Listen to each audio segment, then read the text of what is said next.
여러분 안녕하십니까? 이상훈 앵커가 일주일간 자리를 비우게 돼서 한 주간 대신 진행을 맡은 서남빛입니다. SK 최태원 회장이 이혼 항소심 판결이 나온 지 18일 만에 공식 입장을 밝혔습니다. 다시는 자수성가형이 아닌 승계형 자산가라는 점을 강조했는데요. 이렇게 말한 이유는 뭔지 그 속내를 짚어보겠습니다. 쌍방울 대북송금 의혹으로 재판에 넘겨진 이재명 대표가 연일 검찰과 언론을 향해 거친 비판을 내놓고 있습니다. 어떻게 보는 게 맞을지 이 내용도 분석해보죠. 이 외에도 다양한 이슈들 준비했습니다. 1분 후에 뵙겠습니다.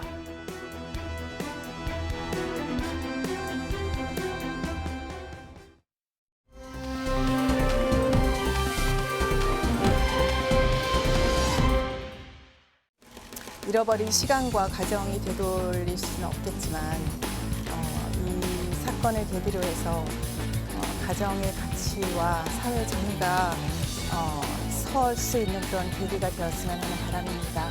선거 결과는 1조 3,800억 남짓 그렇게 선고된 것 재산분할만 위자료는 1심에서 1억이었는데 20억으로 상향이 됐고요.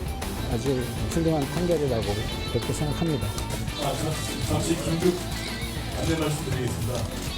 SK그룹 개인적인 일로 국민들께 걱정과 신뢰를 끼쳐드리니까 사과드립니다.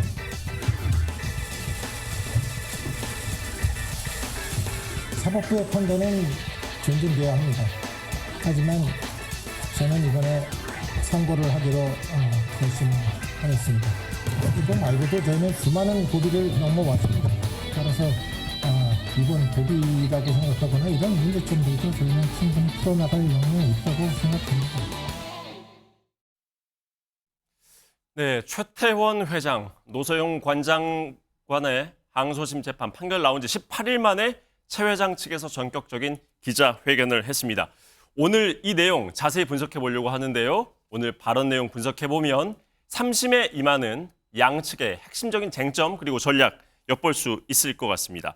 먼저 두 분께 오늘 최 회장 측의 재판 관련한 그 기자회견 어떻게 보셨는지 짧게 총평부터 듣고 시작해 볼까요, 최 변호사님? 네, 단군인의 최대 이혼 사건, 세기의 이혼 이런 그 제목이 붙을 만큼 세간의 관심을 끌었던 것 아니겠습니까?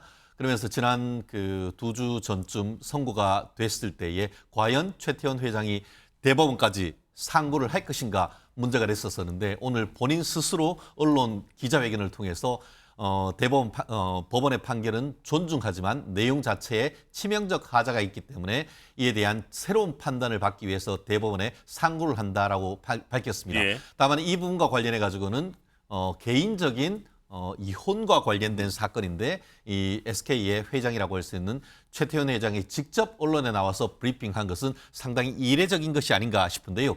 예. 그만큼 SK 어떤 그 기업의 운영과 구도의 어떤 사업권에 관련된 영향이 크기 때문에 그렇지 않나 싶은데 어쨌든 대법원으로 공이 넘어갔기 때문에 예. 결국 대한민국 최고의 로펌들이 붙어서 새로운 3라운드가 이제 서막을 열었다 이렇게 평가를 하고 싶습니다. 예, 치명적 오류 오늘 꺼내 들고 나온 이 카드 잠시 후에 집중적으로 더 분석해 보도록 하고요.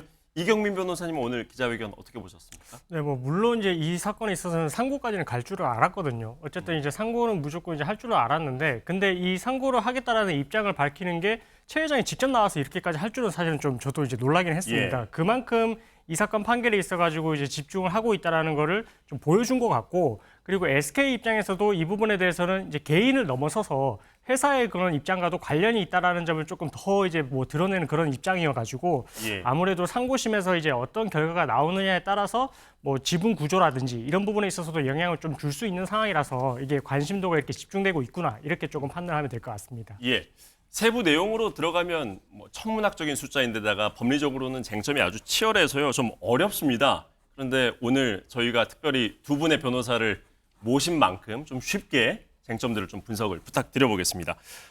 이 변호사님, 네. 일단 오늘 기자회견에서 어떤 점을 지적했는지부터 한번 짚고 넘어가 볼까요? 네네. 자수성가형이 아니라 본인은 승계상속형 사업가다 이런 네. 얘기들을 했는데 네. 어떤 주장들을 펼쳤습니까? 일단은 그 1심과 달리 2심에서 이렇게 막 1조 3천억이 될 정도로 이렇게 재산분할이 액수가 커지게 된 것은 SK 주식이 재산분할 대상으로 들어오면서부터입니다. 사실은 예. 이제 그 최태원 회장 측에서 계속해서 주장을 했던 거는 SK 주식은 이거는 이제 특유 재산. 그러니까 이제 선대 이제 아버지 쪽에서 이제 이렇게 읽어놓은 재산이기 때문에 이 부분은 재산분할 대상에서 제외라고 생각을 해야 된다 이렇게 했었는데, 네. 근데 그 부분을 이제 항소심에서는 어쨌든 노 관장 측에서 계속해서 이제 노 전 대통령을 비롯해서 이렇게 재산이 흘러 들어오게 된 걸 보면 노 전 대통령의 기여도 무시를 할 수가 없고, 그럼 당연히 이제 노 관장 측에서도 이런 부분에 있어서 재산 유지 증식에 기여를 했기 때문에 SK 주식도 재산분할 대상으로 봐야 된다라고 해서 이제 분할을 하게 된 거거든요.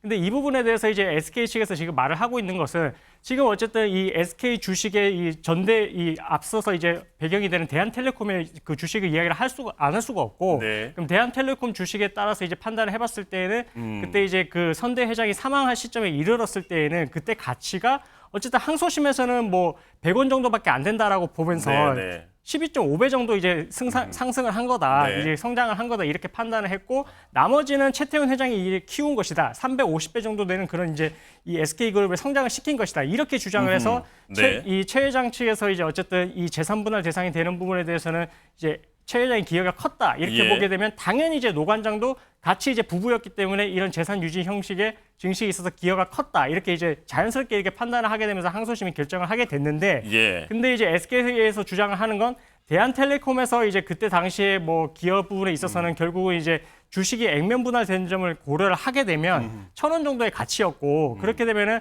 아버지 대에서 이제 일어났던 예. 그 재산 증식이 훨씬 크다. 예. 그래서 아버지 때에서 이제 재산 증식이 아하. 5배 정도가 되고, 그러면 본인이 이제 뒤에 이룩하게 된 그 가치 증대분에 대해서는 35배 정도밖에 안 된다. 35배 정도. 네. 그렇게 되게 되면은 이제 본인은 결국은 승계상속형, 아버지가 읽어놓은 그 재산을 승계받아서 이제 조금 키우는 것에 불과할 뿐이고, 자기가 자수성가형으로서 뭔가 이제 내 예. 스스로가 이렇게 SK를 이렇게까지 키워놓은 것은 아니다라는 예. 점을 강조를 하면서 결국 아버지의 이런 기여가 훨씬 컸기 때문에 네. 이 부분에 대해서는 제외를 해놓고 생각을 하게 되면 SK 주식에 대해서도 훨씬 이제 낮은 금액을 비롯해서 이제 지분율에 대해서도 이제 기여도에 대해서도 이제 훨씬 낮게 해서 판단을 다시 해야 되는 예. 게 아니냐. 예. 그래서 항소심 판결이 그런 오해가 있는 게 아니냐. 이렇게 이제 그러니까 지금 주장하는 쉽게 것입니다. 말하면 자신의 기여분보다는 아버지의 기여분이 크다. 맞습니다. 이렇게 주장을 펼쳐야지 노관장 쪽으로 가는 목도 줄어들기 때문에 맞습니다. 예. 이 주장을 꺼내 들고 나왔습니다. 관련해서 최 회장 측 목소리 직접 듣고 오시죠. 재산 분할에 관련돼서 객관적이고 좀 명백한 오류가 발견되었습니다. 저희 SK의 성장이 불법적인 비자금을 통해서 이루어졌다. 제6공화국의 후광으로 저희가 사업을 키웠다라는 판결의 내용이 존재하고 있습니다. 이는 사실이 아닙니다. 저뿐만 아니라 SK그룹의 구성원 모두의 명예와 등지가 실추되고 또 훼손되었다고 생각합니다. 자, 명백한 오류가 발견됐다라고 주장을 했습니다. 두 분께 짧게 여쭤볼게요. 3심에서 충분히 뒤집어질 수 있다라고 보시는지 먼저 최 변호사님 어떻게 보세요? 참 쉽지 않은 질문입니다. 뭐 쉬었다고 하면 벌써 뭐 네. 판결이 그렇게 선고가 되지가 않았겠죠. 네.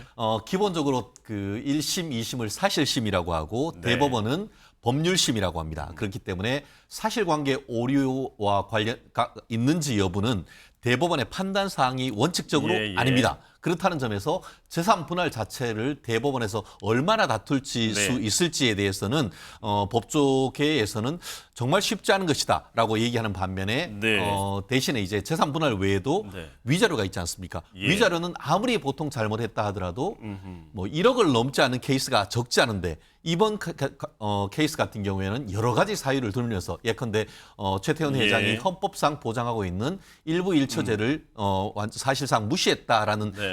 이유를 들면서 전혀 생각하지 못한 20억의 위자료를 냈습니다. 네. 그렇기 때문에 결국 이번 그 고등법원의 선례를 기준으로 해서 어떤 위자료 부분을 실질적인 어떤 재산의 가치라든가 네. 아니면 불법성 이런 부분을 해서 1억, 2억으로 하는 것이 아니고 이렇게 20억씩 하는 네. 것이 맞는지 그것은 어떻게 보면 사법적 판단이 될 수가 있는 겁니다. 그러면은 바뀔 가능성이 그런 그런 부분들에서 부분에 나올 수 있어서는 있다. 다툼의 여지가 예. 상당히 많지만 예. 이 그 재산 분할 자체에 대해서는 일반적인 사안이라고 한다고 하면 예. 다툼의 가능성이 별로 없죠. 그런데 다만 지금은 일반인 케이스가 아니지 않습니까? 그렇죠. 이게 보면은 뭐 우리가 얘기하는 재벌 내지 네. 엄청난 대기업의 경영권이 왔다 갔다 할 수 있는 예. 그런 사안이다 보니까 이런 부분에 있어서의 일반적인 케이스와는 사뭇 다르고 법조계 내에서도 재산 분할에 있어서 네. 주식을 분할을 해서 사실상 대기업의 지배권을 오락가락하게 할 수가 있는가에 대한 실무적인 그 논란이 상당히 네. 있습니다. 예. 그렇다는 점을 특히 SK라고 할 수 없죠. 네. 최태원 회장 측 변호사들이 얼마나 대법원을 설득하는지에 따라서 대법원 판결이 예. 특히 주식을 분할하는 거와 관련해서 네. 정당성 여부에 대한 선리를 남길 예. 수 있기 때문에 경우에 따라서는 그런 부분에 있어서 예. 승부가 갈릴 가능성은 여전히 남아있지 않을까 생각합니다. 주식도 분할 대상이 되는 것인가에 대해서 대법원이 다시 들여다볼 가능성 있다. 그 가능성 부분 이제 언급해 주셨고 이 변호사님은 어떻게 보십니까? 3심에서 뒤집어질 수 있을지에 네. 대해서. 저는 일단은 뭐 최 변호사님 말씀하셨던 것처럼 일반 가사 사건에서는 이제 대법원에서는 법리적으로만 잘못된 부분을 예. 보기 때문에 사실 뒤집어질 가능성은 현실적으로 좀 희박하다라고 두 분 다 그 생각하고요. 부분은 공통적으로 예, 생각하시는 것 같아요. 이게 뭐 특수성이 있다라고는 하지만 SK가 성장하게 된 특수성도 무시를 할 수 없다고 생각을 하거든요. 그래서 이제 뭐 예전에 이제 노 전 대통령의 그런 뭐 불법 자금을 통해서 이렇게 성장을 했다라는 그 부분에 대해서 뭐 SK에서 부정을 하고는 있지만 어쨌든 우리가 이제 뭐 같이 이제 노 전 대통령하고의 관계를 전혀 배제를 해놓고 SK를 생각을 할 수는 없는 만큼 항소심에서 이렇게 사실관계를 확정을 한 거 보면 이 대법원에서도 이 사실관계 자체는 건드릴 수가 없고 결국 법리적으로만 뭔가 잘못된 부분을 따져야 되는데 그 부분에 있어서는 크게 오해를 한 부분이 있나? 법리 오해를 한 부분이 있나? 이렇게 좀 생각이 되긴 하거든요. 그래서 저는 대법원에서 판결이 된다고 하더라도 재산 분할에 있어서는 크게 뭐 달라지는 부분은 좀 어렵지 않을까? 좀 이렇게 생각을 하고 있습니다. 예, 두 분이 비슷한 의견도 주셨지만 미묘하게 또 전망에서 엇갈리는 지점이 있었습니다. 조금 더 들어가 보죠. 재산 분할하는 그 기준점에 있어서 이 주식 가치 산정을 재판부가 했었는데요. 여기에 치명적 오류가 발견됐다라고 하는 게 오늘 주장의 핵심 내용이었습니다. 이 부분 좀 듣고 다시 돌아오겠습니다. 뭐 기본적으로 SK 주식 자체가 혼인 기간 중에 취득된 주식이거든요. 최정현 회장으로부터 상속받은 돈을 가지고 산 주식이 그대로 지금 확대되면서 유지돼 왔다 이런 게 이제 상대방 측 주장인데 그 부분이 그런 증거가 없고 부부 공동 재산으로 형성이 돼서 확대됐으니까 같이 나누는 게 맞다는 것이 지금 재판부의 판단인 것 같습니다. 최종현 선대 회장의 생후 시에는 SK C&C 가치가 125배 급성장했음에도 불구하고 이를 단순히 12배 정도 성장한 것으로 원심 재판부는 잘못 판단했고 반대로 또 재판부는 최종현 선대 회장 사망 이후에 상장 시점이 2009년까지 35배 정도로 성장을 하였음에도 불구하고 355배 정도 급성장한 것으로 잘못 보았습니다. 즉 재판부 판단대로라면 최 회장은 자수성가한 재벌 2세라는 형용 모순에 빠지게 됩니다. 자, 최 변호사님, 좀 어려운 설명이 나왔어요. 지금 SK C&C 주식이 일단 등장을 했는데 이번 재판에서 아주 중요한 지금 회사입니다. 전신이 이제 대한텔레콤이지 않습니까? SK에서 인수를 했었던 그 주식 가치를 잘못 산정을 했기 때문에 노소영 관장의 기여분이 과다하게 됐다라는 주장이거든요. 그러면서 원래는 이제 100원, 1,000원이 맞는데 그게 100원으로 되어 있는 바람에 최 회장의 기여분이 너무 많이 잡혔다 이 주장 아니겠습니까? 그렇습니다. 이 부분이 어떤 내용인지 좀 설명해 주시고 설득력 있는 주장이라고 보십니까? 최태원 회장 측은 이것을 치명적 오류라고 표현을 하지만 지금 재판부가 보기에는 치명적 오류가 아니고 단순 오타, 오기에 불과하다라고 지금 봐서 판결 경정 신청을 받아들여졌다 이렇게 평가를 할 수가 지금 있거든요. 조금 전에 기사가 나온 걸 보면은 판결 경정 신청 그러니까 그렇습니다. 단순 오기를 고쳐줬다 그렇죠. 이거인 거죠. 결국 말씀드린 것처럼 판결도 판사가 쓰다 보니까 오타라든가 아니면 오기가 될 수가 있는 겁니다. 쉽게 말하면은 공이 하나 빠진 거죠. 판결문을 쓰다가 지금 1998년경에 이 그 대한텔레콤 주식이 가격이 실제로는 1,000원이었는데 이게 100원으로 표현을 했는데 그것이 잘못된 어떤 법원의 판단이면 틀림없지만 그것이 오타인가 아니면 치명적 오류인가 이거를 두고 지금 다투었었는데 최태원 회장 같은 경우에는 아니 그때의 그 선대 회장이 돌아가실 무렵에 1,000원이나 되는 거를 법원이 예. 잘못 판단을 해서 100원으로 썼다. 그렇기 예. 때문에 선대 회장의 어떤 그 재산적 가치가 355배인 것을 35배로 봤기 때문에 선대 이것이 회장의 기업은 그렇죠. 355배가 아니다. 이게 잘못 판단했던 치명적 오류다라고 지금 주장을 하고 자, 있습니다만 그런데 재판부가 이거 단순 오기였다라고 지금 얘기를 한 거예요. 단순 오기에 불과하다. 그렇기 때문에 판결 예. 결과에 영향을 미칠 것이 아니고 내가 봤더니 좀 1,000원을 100원으로 쓴 건 네, 맞네라고 하면서 판결을 경정을 해준 것이죠. 판결을 예. 경정이란 것은 오타나 오기, 이른바 아하. 판결에 명백한 오류가 있었을 때에 해당 재판부가 직권으로 변경하는 것, 직권 네. 내지 신청에 의해서 변경하는 것이지 예. 그와 같은 1,000원을 100원으로 표현을 해서 판결의 어떤 그 주문의 변경이 될 것은 아니다라고 지금 선을 긋고 있는 것인 반면에 예. 지금 그 최태원 회장 측 같은 경우에는 그와 같은 1,000원을 100원으로 잘못 계산했기 때문에 이것은 예. 단순한 오기가 아니고 치명적 오류이므로 이런 예. 부분을 대법원에서 가져가서 판단을 하겠다. 이런 것이기 때문에 결국 그 논리는 뭐냐면은 어떤 우리가 말씀드렸듯이 항소심과 달리 대법원은 법률심입니다. 예. 근데 법률심이라 한다 하더라도 사실심에서 증거를 채택하는 과정에서 예. 잘못이 있었다. 한마디로 체증법칙 위반으로 예. 판결 결과에 영향을 미친 위법이 있다라는 이유로 해서 대법원에서 판결을 깨줘야 된다. 이 논리거든요. 자, 그럼 이 부분 대법원이 들여다볼 수 있는 영역에 속합니까? 결국 경우에 따라서는 그럴 수도 있는 겁니다. 저희가 사실 저도 큰 러펌에 있을 때에 대법관 출신 변호사님이 뭐라고 얘기했는지 아직 네. 생생한데요. 네네. 아무리 잘 쓴 판결이라도 항소 이유가 상고 이유가 없는 판결은 없다. 그렇게 얘기했습니다. 왜냐하면은 판결문도 그 자체의 논리적인 완결성은 있지만 예. 사실관계를 어떻게 보면 취사 선택을 하는 예, 과정에서 이런 증거를 채택할 수도 있고 저건 증거를 채택할 수 있는데 그런 증거 채택 과정에서 어떤 그 경험칙과 어떻게 보면은 우리 법률을 위반했다라고 보아서 그 결과가 어떤 판결의 이유에 영향을 미쳤다라고 하면은 법원은 실체적인 진실을 찾는 것이 원래 어떻게 보면은 사법부의 본령인 것이고 예.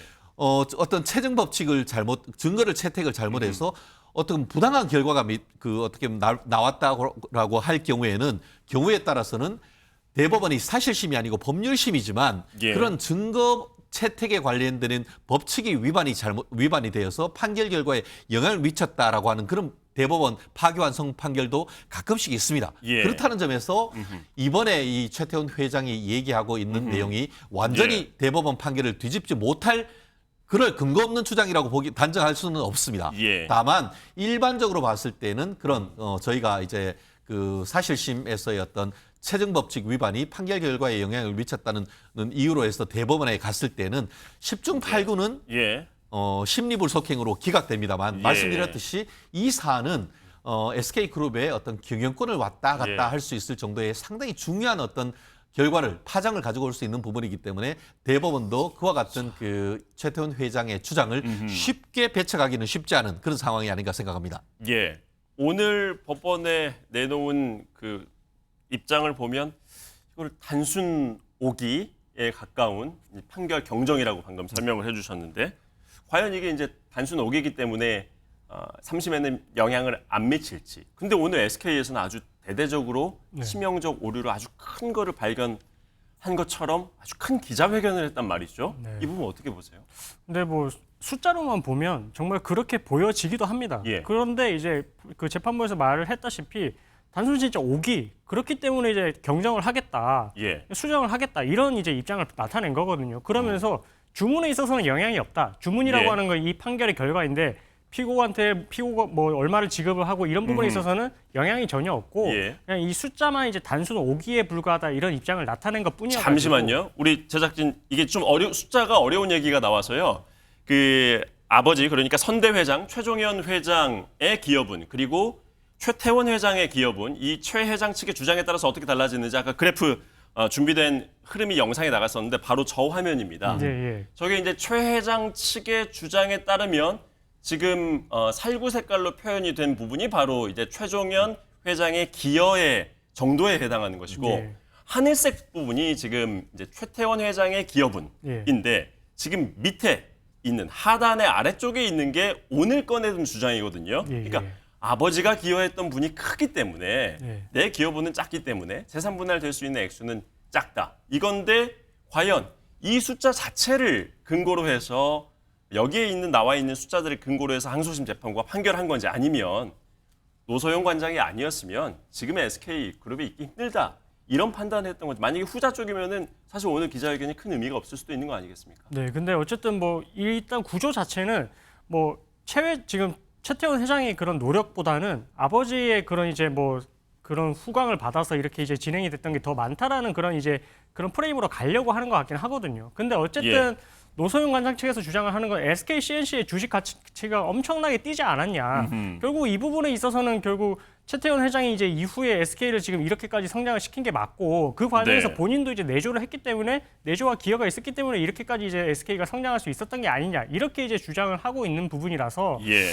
상고심에 가서 이제 판단을 한다 하더라도 뭐 그 부분에 있어서는 사실관계에 있어서는 이제 이미 확정이 됐기 때문에 뭐 법리적으로 잘못된 부분은 네. 사실 크지는 않을 것 같고요. 예. 항소심에서도 마찬가지로 지금 이 부분에 대해서 단순 오기라고 이렇게 판단을 했던 이유는 그걸 차치하고서라도 아마 이제 뭐 이 재산에 있어서 형식, 유지, 기여하는 부분에 있어서는 노관장 측에서 이제 어느 정도 기여를 했다라는 부분이 네. 있을 것 같고요. 판결문을 네네. 뭐 제대로 보지 못했기 때문에 이제 전부를 알 수는 없지만 그래서 이제 이 부분 하나만 단편적으로 해서 이제 해석할 부분은 아닌 것 같고 예. 기여 부분에 있어서는 좀 다른 부분까지 전체적 종합적으로 고려를 해서 이런 결론을 냈기 때문에 예. 그래서 이제 항소심 재판부에서도 단순히 이 숫자 부분에 대해서는 오기에 예. 불과하다 이렇게 이제 판단을 한 것 같습니다. 예, 중요한 부분 하나만 더 짚고 넘어가 보죠. 지금 육공화국 시절에 들어왔던 이 비자금에 대한 이야기인데요. 듣고 이 부분 짚고 넘겨보겠습니다.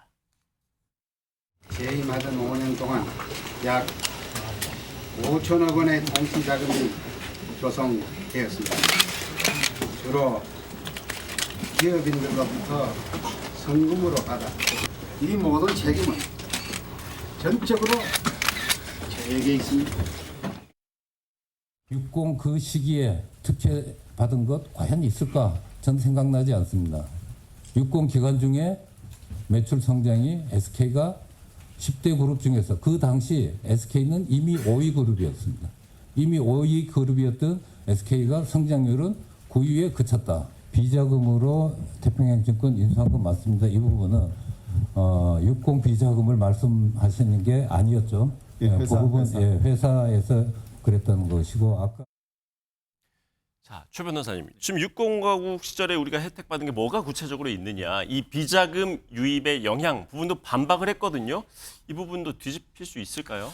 결국 이 부분과 관련해서는 기본적인 사실관계 인정의 영역이기 때문에 말씀드렸듯이 2심 법원의 어떤 그 판단은 사실심 정권의 영역이다 이렇게 보통을 판단합니다. 네, 그렇기 네. 때문에 2심에서 판단했던 이유 자체를 하나하나 반박한다고 해서 대법원이 그것을 파기환송할지에 대해서는 네. 좀 실무적으로 의문의 여지가 있습니다. 다만 그럼에도 불구하고 SK 그 그룹 측에서 이렇게 얘기하는 것은 SK 그룹은 그 자체의 어떤 노력으로 인해 가지고 예. 지금 현재의 전 세계적인 어떤 대기업군을 형성했었는데 마치 대법원 그 서울고등법원 판결에 의해서 어떻게 보면은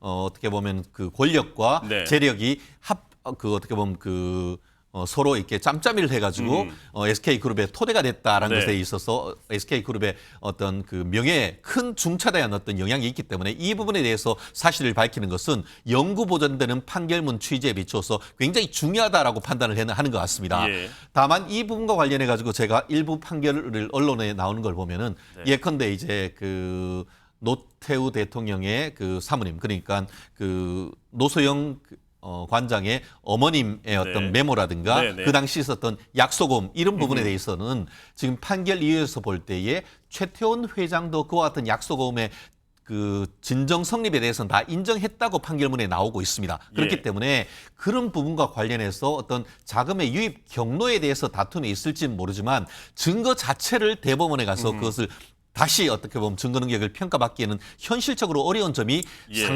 상당히 있습니다. 그렇기 예. 때문에 이런 부분을 그 본인들이 해명 차원에서 얘기를 하고는 있습니다만 말씀드렸듯이 그리고 또 일부 본인들의 주장이 대법원 판결에 의해 가지고 받아들일 수도 있습니다. 예. 그렇지만 아까 지금 다른 변호사님 말씀하신 것처럼 이번에 어떤 판결이 하나의 이유로 예. 있은 것이 아니고 여러 가지 이유를 종합적으로 봐서 판단을 했다는 예. 점에서 설령 그와 같은 점이 인정된다 하더라도 판결 결과를 바꿀 수 있을지에 대해서는 현재로서는 좀 조심스럽게 접근할 수밖에 주류에 없는 것이죠. 해당하는 부분이 부정당하지 않는다고 하더라도 그렇죠. 사소한 거라도 문제 있다 하면은 대법원에서 다시 사건을 내려보낼 텐데 그렇게 되면 뭐 예상이 쉽지는 않습니다만 그렇죠. 전체적인 확정 판결까지 시간이 얼마나 걸릴까요? 사실 이 부분에 있어서 일반적으로는 우리가 그 심리 불속행이라는 제도가 있습니다. 네. 뭐냐면은 대법원은 상고를 하려고 하면은 상고 이유가 그 민사소송법에 딱 정해져 있습니다. 말씀드렸듯이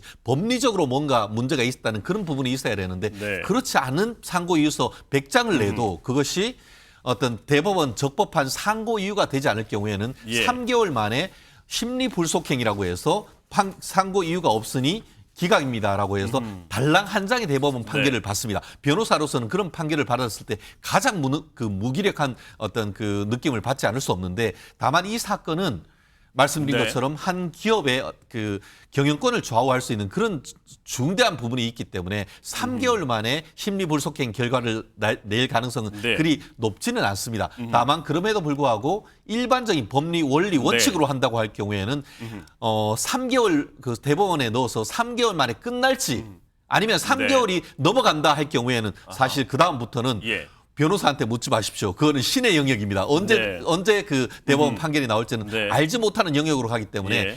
대법원에 상고한 이후에 3개월을 넘는지 여부 그 부분을 기점으로 해서 3개월 만에 끝난다고 하면은 정말 100일 만에 끝나는 것이고 예. 그렇지 않을 경우에는 3년이 될 수도 있는 그런 사안이어서 대법원 판결은 예. 우리가 그 대법원 판결이 기로는 앞으로 대법원 상고장을 넣은 때로부터 3개월이다. 예. 이렇게 보면 맞을 겁니다. 예, 뭐 확정 판결까지는 상당히 긴 싸움이 되지 않을까 싶습니다.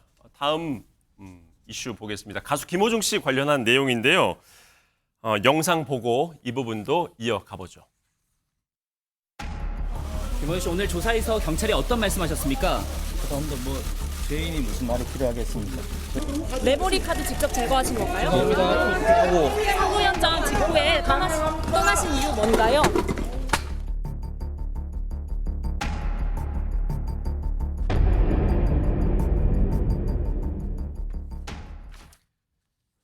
자, 과거 이제 사고가 날 당시 영상까지 보셨는데 한 달 만에 합의가 됐습니다. 정확히는 사건 발생 35일 만에 합의가 됐는데요.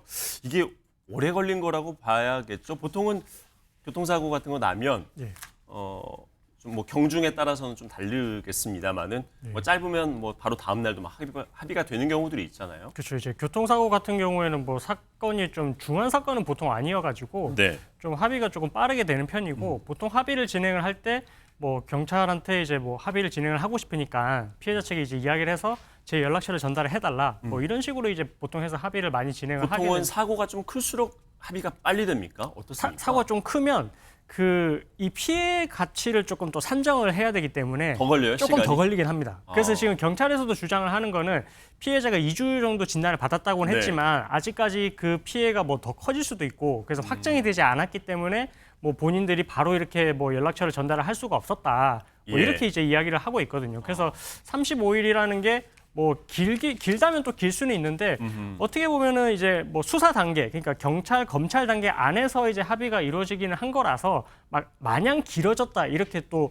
뭐 그렇게 생각할 수는 없을 것 같고 그냥 어쨌든 뭐 검찰 단계에서는 서로 이제 이렇게 의사소통이 좀 돼서 하루 만에 합의까지 이루어졌다 이렇게 보면 될 것 같습니다. 예, 이슈가 상당히 컸고 과연 합의가 됐을지가 관심이었는데 이렇게 좀 오래 걸린 이유는 어디에 있다고 좀 보여지시는지. 일단은 뭐 중간에서 이제 가교 역할을 하는 사람이 사실은 경찰밖에 없었다라고 생각을 예. 하거든요. 그래서 경찰이 이런 부분에 있어서 서로 뭐 연락처를 이렇게 전달을 해주고 하지 않았다면 네. 그랬으면 현실적으로 조금 합의를 하는 게 좀 어려웠을 것 같긴 합니다. 그래서 예. 이제 뭐 가해자 측 김호중 씨 변호사 입장에서라면은 그러면 지속적으로 수사기관에 연락을 해서 좀 합의를 원한다라고 해서 조금 이제 그 연락처를 전달을 받게끔 이렇게 노력을 조금 했어야 될 것 같고 네. 피해자 입장에서는 조금 그렇게까지 적극적으로 할 수는 없는 게 아무래도 개인적으로 치료도 계속 받아야 되는 상황이고 그리고 본인 말로는 이게 언론에 지금 공개됨으로 인해 가지고 그 사고 영상이 계속해서 이제 본인 입장에서는 볼 수밖에 없었거든요. 예, 예. 그럼 그렇게 되면 2차, 3차에 그런 뭐 트라우마도 생기고 이제 그렇게 했던 상황이기 때문에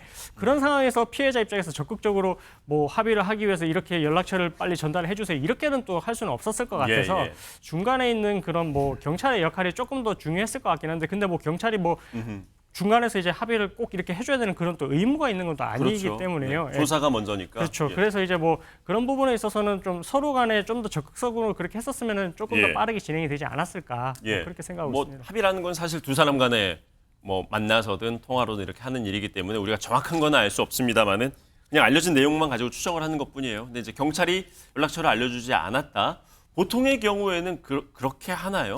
그래서 조금 늦어졌다. 이제 이런 얘기들이 나오고 저는 조금 있어서요. 납득하기는 조금 어려운데요. 특히 성범죄 같은 경우에는 교통사고 하는 그 경찰이 피해자 주소를 알려주면 절대 안 되죠. 그럴 수 없죠. 이른바 2차 2차 가해 논란이 있기 때문에. 다만 이거는 교통사고이기 때문에 경우에 따라서는 연락처를 알려줄 수도 있다라고 보는데요. 예. 저는 연락처를 안 주지 않았기 때문에 사과 보상이 불가하다는 것은 저는 납득이 안 됩니다. 왜냐하면 이게 개인 어떤 그 자동차가 아니고 택시 운전기사였지 않습니까? 네. 그러면 택시 회사가 있는 것이고 택시 회사로 연락을 해서 변호사가 연락을 해서 합의를 하고 싶다라고 하면은 그게 안 되겠습니까? 얼마든지 할 수가 수 있죠. 있었다. 예. 아마 그 지금 저는 오히려 연락처를 몰랐다라기보다는 지금 그 김호중 씨를 비롯해서 김호중 씨의 소속사 대표를 비롯한 핵심적인 관계자들이 다 지금 구속되는 그런 상황이었지 않습니까? 대응이 좀 안 되는 그렇죠. 상황이었다. 그렇다는 그런 식으로의 어떤 변명을 했다고 하면은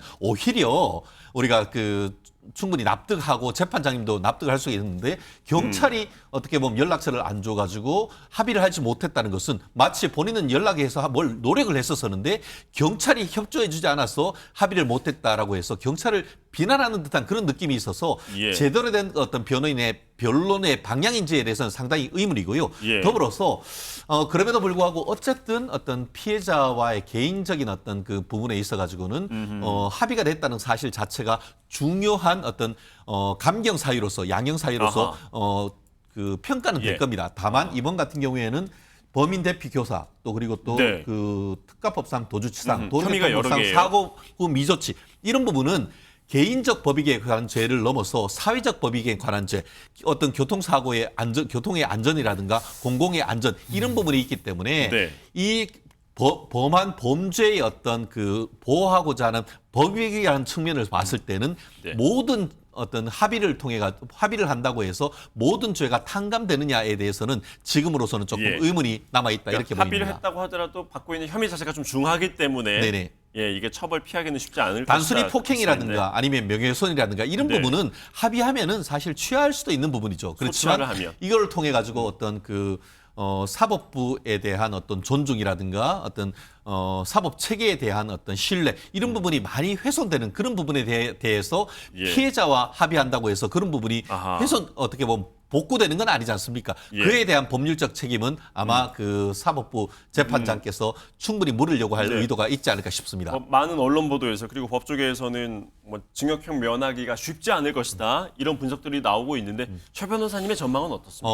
현실적으로 1심에서 집행유예가 나올 가능성은 낮다라고 봅니다. 그 네. 실제로 지금 그 뺑소니 그러니까 그 사고 미조치 같은 경우에는 대법원 양형 기준에 보면은 한 10개월에서 2년 6월 네. 이 죄질이 나쁘다고 하면은 경우에 따라서는 이게 2년에서 6년 정도로 상당히 높거든요. 예. 그러다 보니까 그 어떤 실무를 하는 변호사들이 대략 한 3년 전후에 실형을 예상을 하고 있는데 그렇게까지 될지는 의문입니다만 적어도 실형 1, 2년 이상의 실형이 적어도 1심에는 나올 가능성이 높지 1심부터 집행유예 나올 가능성은 저는 현실적으로 좀 낮지 않을까 조심스럽게 예측해 봅니다. 예, 이 변호사님은 어떻게 예상하십니까? 처벌 수위에 대해서요? 뭐 저도 이제 어쨌든 이런 사건에 있어서는 피해자 합의가 가장 이제 큰 양형 요소라고 생각을 하고요. 그래서 합의가 돼서 어쨌든 김호중 씨 입장에서는 뭐 가지고 큰 고민을 넘긴 건 맞는데, 근데 이제 보통의 일반적인 운전자 바꿔치기라든지 이런 사건에서는 합의가 되면 집행유예가 많이 나오긴 했었습니다. 근데 이 사건에 있어서는 너무나 재질이 안 좋은 게 사건 이후에 그 처리 과정이 너무나 재질이 안 좋았거든요. 뭔가 은폐를 하려고 하고 이걸 증거도 인멸을 하려고 하고 이렇게 교사도 하고 이런 부분들이 결국은 이제 국민들이 다 바라보고 있는 입장에서 음주를 하면 나도 저렇게 도망가면 되는구나, 이런 이제 안 좋은 본보기가 되는 그런 선례였기 때문에 이런 부분에 있어서는 정말로 법이 얼마나 중한지 엄중한지 이런 부분을 보여줘야 될 필요가 있는 것 같고, 그래서 합의가 됐다 하더라도 제가 봤을 때는 이제 실형은 피하기가 어려울 것 같고요. 하지만 이 형량에 있어서는 조금 이제 감형의 여지는 생겨서 징역 3년까지는 안 나올 것 같고, 그보다는 조금 하한해서 이제 단기 실형이 나오지 않을까, 이렇게 좀 조심스럽게 생각해 봅니다. 예, 이게 이제 계속된 거짓말이 이제 화를 불러 일으켰는데 뭐 증거인멸 혐의도 받았었고요. 이게 애초에 바로 내려서 자진 신고하고 또 피해자와 합의를 했다면 이게 벌금형 정도로 끝날 수도 있지 않았을까 하는 생각이 드는데, 그렇게 했다면 어느 정도의 처벌로 끝났을까요? 네, 그렇게 했으면 정말로 벌금형도 가능했고, 아무리 안 좋았어도 제가 봤을 때는 집행유예 정도까지 나왔을 것 같고요. 그리고 예. 무엇보다 본인의 인생의 커리어에 있어서 본인이 이렇게 복귀를 해서 다시 노래 부를 수 있는 기회도 부여받았을 수도 예. 있다라고 생각을 합니다. 근데 그런 것들을 다 자기가 이제 어떻게 보면 자기 스스로 이렇게 다 놓아버린 그런 결과가 돼버렸거든요. 그래서 예. 만약에 정말로 그렇게 이제 깔끔하게 음주도 했다고 인정을 하고 피해자와 합의를 하고 이렇게 조치를 취했다면 예. 벌금형으로서 충분히 종결할 수 있었던 그런 사안이라고 예. 생각이 됩니다. 하나만 더 짚어보죠. 19일이 이제 구속 만료 기한이라고 김호중 씨 이틀 안에 구속 기소를 할지 아니면 석방을 한 다음에 불구속 기소를 할지, 이게 사실 여론의 관심을 받고 있어요. 특히 뭐 김호중 씨 팬들도 관심이 많을 테고요. 미뤄 짐작컨대 실무적 감각으로는 내일 정도에 구속 기소할 가능성이 매우 높다고 봅니다. 구속된 상태에서 실제로 이제 넘길 거다. 잘못 예. 하루 이틀 계산하다 보면은 이게 어떻게 보면 불법 구속 논란이 될 수 있고, 잘못하면 예. 또 석방해주는 부분이 있기 때문에 보통 이 법조인들은 어떤 기한 전날 뭔가를 행동을 하거든요. 그렇다는 점에서 이 정도의 어떤 비난 가능성이 있는 그런 상황 속에서 석방을 해주고 추가적인 그 조사를 하기는 쉽지 않지 않을까. 이미 지금 그 경찰로부터 조사를 넘겨받은 다음에 10일 조사를 했고 10일 이후에 한 번 더 구속영장을 연장을 해서 20일째 지금 조사를 하고 있단 말이에요. 예. 그렇다고 하면은 이 정도 규모의 사건이 있다고 하면은 검찰의 어떤 실무적 영향에 비춰봤을 때에 특히 다른 어떤 것보다 증거인멸, 도주 네. 뭐 이런 부분과 관련해서 충분히 조사를 했다고 봅니다. 그렇다고 하면은 예. 저는 조심스럽습니다만 내일 구속 기소 가능성 매우 높게 봅니다. 예. 구속일지 아니면 석방된 이후에 불구속일지, 이 부분 계속해서 이번 주에 지켜봐야겠습니다. 이 정도 다루도록 하고요. 이어서 다음으로는 의사 집단 휴업 관련해서 또 이 부분 어떻게 흘러갈지 짚어보죠. 영상 보고 돌아오겠습니다. 의협의 모든 영역에서의 무제한 자유가 허용될 수는 없고, 집단 휴진을 예고한 기대의 교수님들과 의협 지도부 여러분께서는 국민과 전국 환자분들의 엄중한 명령을 거역하지 마시기를 바랍니다. 근거 없는 의료 정책, 한국 의료 무너진다. 무너진다. 무너진다. 무너진다. 그래서 더 이상 우리는 견딜 수 없다. 이러한 정책을 견딜 수 없고, 이러한 전문가 집단을 또는 의사를 무시하는 이러한 상황을 견딜 수 없고, 그리고 3개월 동안 교수들의 몸을 갈아 넣어서 유지해온 의료 환경을 견딜 수 없고, 더 이상 못하겠다라는 뜻을 표시를 해주셨습니다. 아무리 노력을 해도 정부가 귀를 닫고 말을 도대체가 들어주질 않으니 저희가 쓸 수 있는 마지막 합의가 전면 밖에는 없다고 생각합니다. 자, 이 휴업이 길어지면 길어질수록 피해는 고스란히 국민들, 특히 이제 환자들이 받게 되겠죠. 이 부분 문제는 뭔지 어떻게 흘러갈지 짚어보겠습니다. 정기단 교수님, 네. 먼저 서울대병원 교수들 오늘부터 무기한 휴진에 이제 들어갔어요. 드디어 왔는데 500명이 넘는 교수진, 그러니까 전체 교수진의 50%가 넘는다고 하는데, 이 정도면 타격이 없을 수는 없지 않습니까? 타격은 불가피하지요. 그러나 이제 지금 비대위 내부에서도 국민들의 따가운 여론, 생명의 환자를 볼모로 한, 어떻게 보면 생명이 왔다 갔다 하는 환자들을 볼모로 한 의사들의 집단 투쟁에 대해서 지금 국민 여론이 굉장히 비판적이거든요. 예. 그 비판적인 여론에 대한 비대위 내부에서도 약간의 강원 세력이 있는 것 같고 또 더 나아가서 이 집단 휴진에 참여하는 어떤 의사들의 그 비율조차도 대한의사협회가 주관하는 18일 날 휴진 같은 경우도 현재 신고한 병의원이 아직은 그래도 전체 4% 수준에 불과하기 때문에 예. 그나마 좀 다행 아닌가. 더 중요한 것은 그럼에도 불구하고 국민들이 바라보는 시각은 이렇습니다. 어떻게 생명보다 의사 증원 반대가 더 중요하냐. 이런 어떤 의사들에 대한 어떤 국민들의 여론을 더 예. 수렴해서 집단 투쟁을 하더라도 국민들의 어떤 그런 따가운 여론이 아마 앞으로의 그 집단 투쟁의 방향을 그 규모를 결정해주는 하나의 기준이 될 것 같다는 그런 생각이 듭니다. 예. 김철웅 교수님, 네. 현재 상황 어떻게 진단하십니까? 그래서 저는 지금 의사님들이 조금 잘못된 판단하고 있다고 보이는데요. 사실 의사 선생님들 보면 가장 머리가 좋고 똑똑한 분들이시잖아요. 근데 현재 지금 의사가 증원되는 문제, 그리고 의대가 증원되는 문제, 이런 것도 이제 되돌릴 수가 없는 문제거든요. 왜냐하면 일단 만약에 지금 1,500명 정도 입시 요강이 어느 정도 확정이 됐기 때문에 만약 지금 철회를 한다면 더 큰 사회적 혼란이 벌어질 수밖에 없고요. 예. 또 어떻게 보면 윤석열 대통령께서 내세운 의료 개혁의 큰 방점이 의사 정원이 있는 거거든요. 결국 때문에 어떤 대통령의 어떤 정치적 자존심 차원에서라도 이게 되돌릴 수가 없고요. 또 의사 정원에 대한 국민적 여론도 굉장히 높습니다. 그렇기 때문에 저는 의사 선생들인들 보면 지금 마지막 어떤 몸부림, 어떤 마지막 네. 자존심을 건 집단 투쟁에 나서고 있는데 저는 이것은 좀 현명하지 못하다. 오히려 지금 보면 이때까지는 정부의 시간이었다면 지금부터는 사실은 의사의 시간들이거든요. 네. 의사 선생들 어떻게 하느냐에 따라서 본인들이 가장 유리한 그러한 어떤 해결책을 만들어낼 수도 있기 때문에 예. 지금부터는 저렇게 어떤 집단 투쟁을 하는 것보다는 어떻게 보면 플랜 B. 그래서 만약에 지금 의사들을 지금 1년에 이렇게 1,500명씩 계속 늘려가는 부분을 할 것인지 네. 아니면 한 2년마다 정부와 협의해서 조금 좀 더 과학적인 데이터에 의해서 의사 정원들이 이루어질 수 있도록 할 것인지 이제는 저는 정부에서는 의사 정원이랑 큰 대원칙은 결정이 끝났고요. 이제는 의사 선생들이 어떻게 하느냐에 따라 달렸기 때문에 네. 저는 집단 투쟁이라는 부분들이 좀 잘못된 선택이다. 지금 나름대로 조금 모여서 조금 현명한 선택을 할 때가 됐다. 이렇게는 보입니다. 예.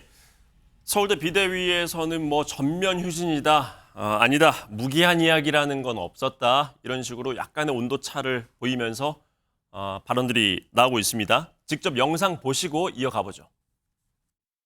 이번 2주 동안의 외래와 수술 일정이 조절이 되었지만 서울대학교 병원은 열려 있습니다. 서울대병원 교수들 근무하고 있습니다. 병원에 오시면 진료 받으십니다. 저희가 일주일 동안 외래 수술 일정 조절하여서 시간이 좀 나는 동안 우리가 앞으로 어떻게 하면 더 나은 의료를 만들 수 있는지 공부하고 고민하겠습니다. 자, 김주호 부대변인님, 지금 일주일 정도 조정했다. 그러면 어떻게 저 메시지를 읽어야 하죠? 일주일 정도만 휴업할게요 라고 읽어야 될지 아니면 그 이유는 그때 봅시다 이렇게 받아들여야 될죠? 종합병원들이 지금 완전히 스탑된 게 아니고 분만과 마취, 뇌전증, 응급 환자들은 필수 의료는 정상적으로 지금 이루어지고 있고요. 급한 수술들, 위중한 수술들은 지금도 현재도 하고 있습니다. 좀 더 위중하지 않은 수술들을 선별해서 좀 스케줄을 조정한다고 하고 있고요. 네. 어쨌든 그래도 환자들 입장에서는 굉장히 불편하죠. 그런데 저희가 개업이하고 종합병원하고 좀 분리를 해야 됩니다. 개업이 같은 경우는 사실상 평상시에도 하루 6% 정도 휴진을 하는데 지금 뭐 2%, 3% 휴진을 한다고 하니까 사실 그런 뭐 휴업 그런 단체 행동이 의미가 없어졌고요. 종합병원, 즉 전공의가 사라진 종합병원이 문제입니다. 지금 과한 노동에 시달리고 있고 그러다 보니까 이런 불만이 터져 나온 것 같은데요. 사실은 이제 그 전공의 증원 문제는 이미 의대 증원 문제는 확정이 됐고 정부 안대로 가야 됩니다. 어떻게 역사를 되돌릴 수 있겠습니까? 그러면 정부에서도 조금 의사들을 너무 적대적으로 대할 게 아니라 이제 어느 정도 해결이 됐으니 전공의 요 부분들을 좀 잘 달래서 학생들이 돌아올 수 있게 그리고 종합병원이 정상적으로 가동되게 뭔가 좀 달래고 소통하고 협조를 해야지 자꾸 막 의사들을 너무 매도하면은 상이 더 꼬이기만 합니다. 그래서 조금 정부에서 전향적인 모습을 보여줬으면 좋겠습니다. 예. 최 변호사님. 이미 정부가 전향적인 입장을 보여드린 거 아닙니까? 이제는 전공의 분들과 의사 선생님들이 돌아올 시간이다라고 저는 생각하는데요. 네. 아시다시피 그 윤석열 대통령께서 의료개혁을 하시면서 2,000명 증원을 얘기를 하셨습니다. 그렇지만 의료계에 굉장히 큰 반발이 있었고 그 결과 어땠습니까? 의료 인원 1,500명으로 지금 줄였고 추후에도 그런 부분에 대해서는 협의할 수 있다라고 했고 또 전공의가 지금 이제 어떻게 보면은 스스로 뭐 사직하겠다, 일에 나오지 않겠다라고 해서 그 기간이 길어지다 보니까 여러 가지 징계 절차가 있었습니다만 그것도 네. 지금 철회한다고 얘기를 했습니다. 더불어서 사직서까지 낼 수 있도록 해서 사직서 내고 다른 데까지 나갈 수 있는 그런 어떤 그 문을 다 열어뒀습니다. 네. 그런데 이젠 사실상 불법 파업과 비슷한 불법 휴진, 진료 거부를 하면서 완전히 좀 전에 얘기했던 것을 그 의대 증원을 제로로 만들고 또 어떻게 보면 의사 전공의들에 대한 징계 절차를 철회가 아니고 취소를 해서 영으로 만들어 그렇게 하지 않는다고 하면 안 돌아간다라고 한다고 하면은 앞으로 정부가 어떻게 하죠? 이런 식의 어떤 그 요청에 불법적인 요청에 굉장히 많이 양보를 했습니다. 그럼에도 불구하고 이제 넘지 말아야 할 선을 지금 그 의료계에서 요청을 하고 있다라는 점에서 그렇다 보니까 지금 뭐 전국에서 맘카페라든가 아니면 지역 카페나 어떻게 보면 이런 데를 통해서 여론이 지금 그 의사분들한테 등을 돌리고 있는 것 아니겠습니까? 네. 이제는 정말 어렵다 하더라도 이 정부가 내민 손을 잡고 네. 제3의 대안을 만들어야 될 그런 시점이 아닌가 생각합니다. 자, 이런 상황이 길어지면 길어질수록 피해를 받는 사람은 바로 환자들입니다. 환자분들 목소리 듣고 계속 이어가 보죠. 사실 환자들에게 특히 암 환자들에게 가장 중요한 거는 적정한 시기에 적절한 방법으로 치료를 해야 그 어렵다는 암도 사실은 그나마 치료가 좀 가능하지 않겠습니까? 중증 암 환자들이 이런 치료 시기가 이렇게 밀리고 거부당하고 이거는 있을 수 없는 일입니다.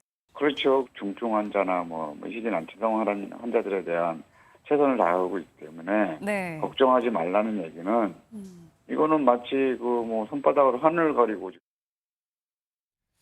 자, 환자분들이 현장에서 얼마나 걱정이 많으신지에 대해서 얘기를 들어봤는데요. 정기남 교수님, 일단 서울의대 비대위에서는 진료 전면 중단 아니다라고 얘기를 하고 있고, 자, 이런 얘기를 해요.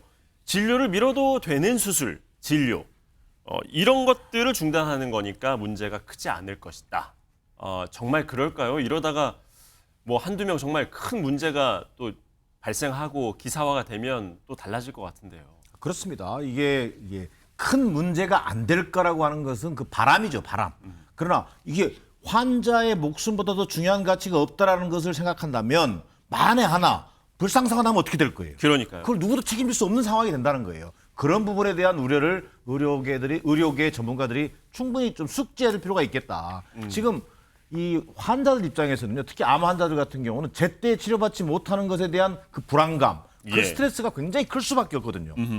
그러다 보니까 의사들 입장에서는 위급하지 않은 환자들은 일주일, 한 달 이렇게 조정할 수 있다라고 얘기할지 모르겠지만 환자 입장에서 생각해 본다면 아니 도대체 의료인들이 목숨보다 더 중요한 가치를 도대체 어디서 찾고 있는 것인가에 대한 문제 제기를 할 수밖에 없는 것이고 그 불안감이 지금 오히려 더 커질 수밖에 없는 그런 상황이다. 그 속에서 그런 환자들의 불안감을 뒤로 한 채 오히려 지금 일주일이다, 무기한이다 이런 거 가지고 의료계 내부에서 강원 투쟁을 하고 있는 것은 국민적 명분을, 국민적 비난을 피하기 어렵다라는 것이 기본적인 생각인 것이고요. 덜 위중한 환자들 위주로 지금 멈추고 있다라고 하는데 언론 보도 나온 것들 보면 암, 사기 환자들한테도 중단 문자가 갔다는 건데 이건 어떻게 받아들여야 되는 겁니까? 그러니까 기본적으로 암 환자들은 앞서 얘기했던 것처럼 말기암 환자도 있는 것이고요. 또 당장의 치료가 수술이 필요한 환자도 있는 것이고요. 또 항암 치료가 필요한 암 환자도 있습니다. 각각의 단계가 다 다릅니다. 그것을 의료인들이 일시적으로 어떤 의료 일정, 진료 일정 조정을 통해서 환자들을 안심시킬 수 있다. 그 어떤 환자들이 안심할 수 있겠냐는 거예요. 오히려 지금 벌어지고 있는 병원 측에서 이를테면 진료 일정 바뀐 것을 아예 안내도 받지 못하는 사람들도 있는 거거든요. 그런 환자들은 도대체 내 진료 일정이 수술 일정이 언제 되는지도 모른단 말이에요. 그러면 의사들이 나중에 만약에 어떤 문제가 이 파국이 해결된 뒤에 병원 관계자들, 예를 들면 간호사들, 환자들로부터 신뢰를 잃어버린 의료인들이 도대체 어떻게 앞으로 의료인으로서 역할을 해나갈 수 있을 것이냐라는 그런 문제에 저는 봉착하게 될 것으로 보여집니다. 김 교수님, 네. 지금 서울대 비대위 안에서 전략 나오는 메시지들을 보면 뭐 헷갈리는 부분이 있어요. 무기한이다, 아니다, 한시적이다. 여기 내부에서도 지금 손발이 안 맞는 게 아닙니까? 일단 본인들도 보면 국민적 볼 때 이 여론이 굉장히 부정적이라는 걸 다 알고 있기 때문에 뭐 강경파, 또 뭐 온경파, 온건파 이런 부분에 있어서 서로 아마 어떻게 대처해야 될지 서로 계속 조금 헷갈리는 상황 같고요. 네. 아무래도 아직까지는 의협회장이 주도하는 것처럼 굉장히 좀 과격하고 강경파들이 조금 전체적인 투쟁을 주도하고 있는 걸로 보이거든요. 그런데 금방 뭐 정기남 교수님께서 얘기하신 것처럼 네. 어느 정도 중증 질환자들이 가장 우려되는 부분이 있는데 그분들은 그래도 진료가 연기되면 어느 정도 예상은 할 수가 있거든요. 하지만 지금 뭐 예를 들면 나이 드신 분들이나 또는 어린이들이나 이런 부분들이 있어서는 언제든지 폐렴이라든가 여러 가지 상황이 악화일로가 갈 수 있기 때문에 정상적인 진료를 우리가 병원에 갔을 때 받을 수 없다. 굉장히 위급한 상황에 빠질 수 있다. 이런 부분들은 굉장히 조금 심각한 사태가 벌어질 수 있는 거거든요. 그래서 만약에 집단 휴진 이후에 어떤 형태로든지 사망자가 나온다거나 불상사가 나오게 된다면 전체적으로 이거는 의사들의 책임이다. 그래서 의사 선생님들이 보면 과거에 정부는 의사를 이길 수 없다 하는 그런 진짜 조금 좀 말도 안 되는 그런 자존심 어떤 그런 것들이 갖고 있는 것 같거든요. 그래서 어쨌든 저는 의사들은 절대로 국민을 이길 수 없다. 정부는 이겼을지 모르지만 국민이 이길 수 없다. 그래서 빨리 정상 진료로 돌아오고 좀 정상적으로 복귀했으면 하는 그런 바람을 가져옵니다. 의사들이 돌아와야 한다. 뭐 아마 모든 국민들이 다 그 생각에는 공감을 하고 계실 것 같은데 김조부 대변인님, 다른 방법은 없겠습니까? 그냥 우리 국민들은 기다려야만 하는 상황입니까? 근데 뭐 지금 상황에서는 사실은 조금 전공의들하고 협상을 해야 됩니다. 그래서 그들 요구사항을 좀 들어보고 뭐 의대 정원은 확정됐으니까 되돌릴 수가 없지만 그래도 뭔가 조금 본인들의 어떤 환경이라든지 의료 수가라든지 근무 환경에 대한 뭔가 좀 요구사항이 있을 수 있거든요. 그런 거를 좀 허심탄회하게 이야기를 듣고 뭐 좀 이렇게 되돌아오게 좀 정부에서 적극 나서가지고 대화를 해야지. 사실은 지금 보면은 그 개업이 그런 어떤 휴진율도 굉장히 낮은데 일부러 정부에서 파악하고 있으면서도 그걸 발표를 안 하고 있어요.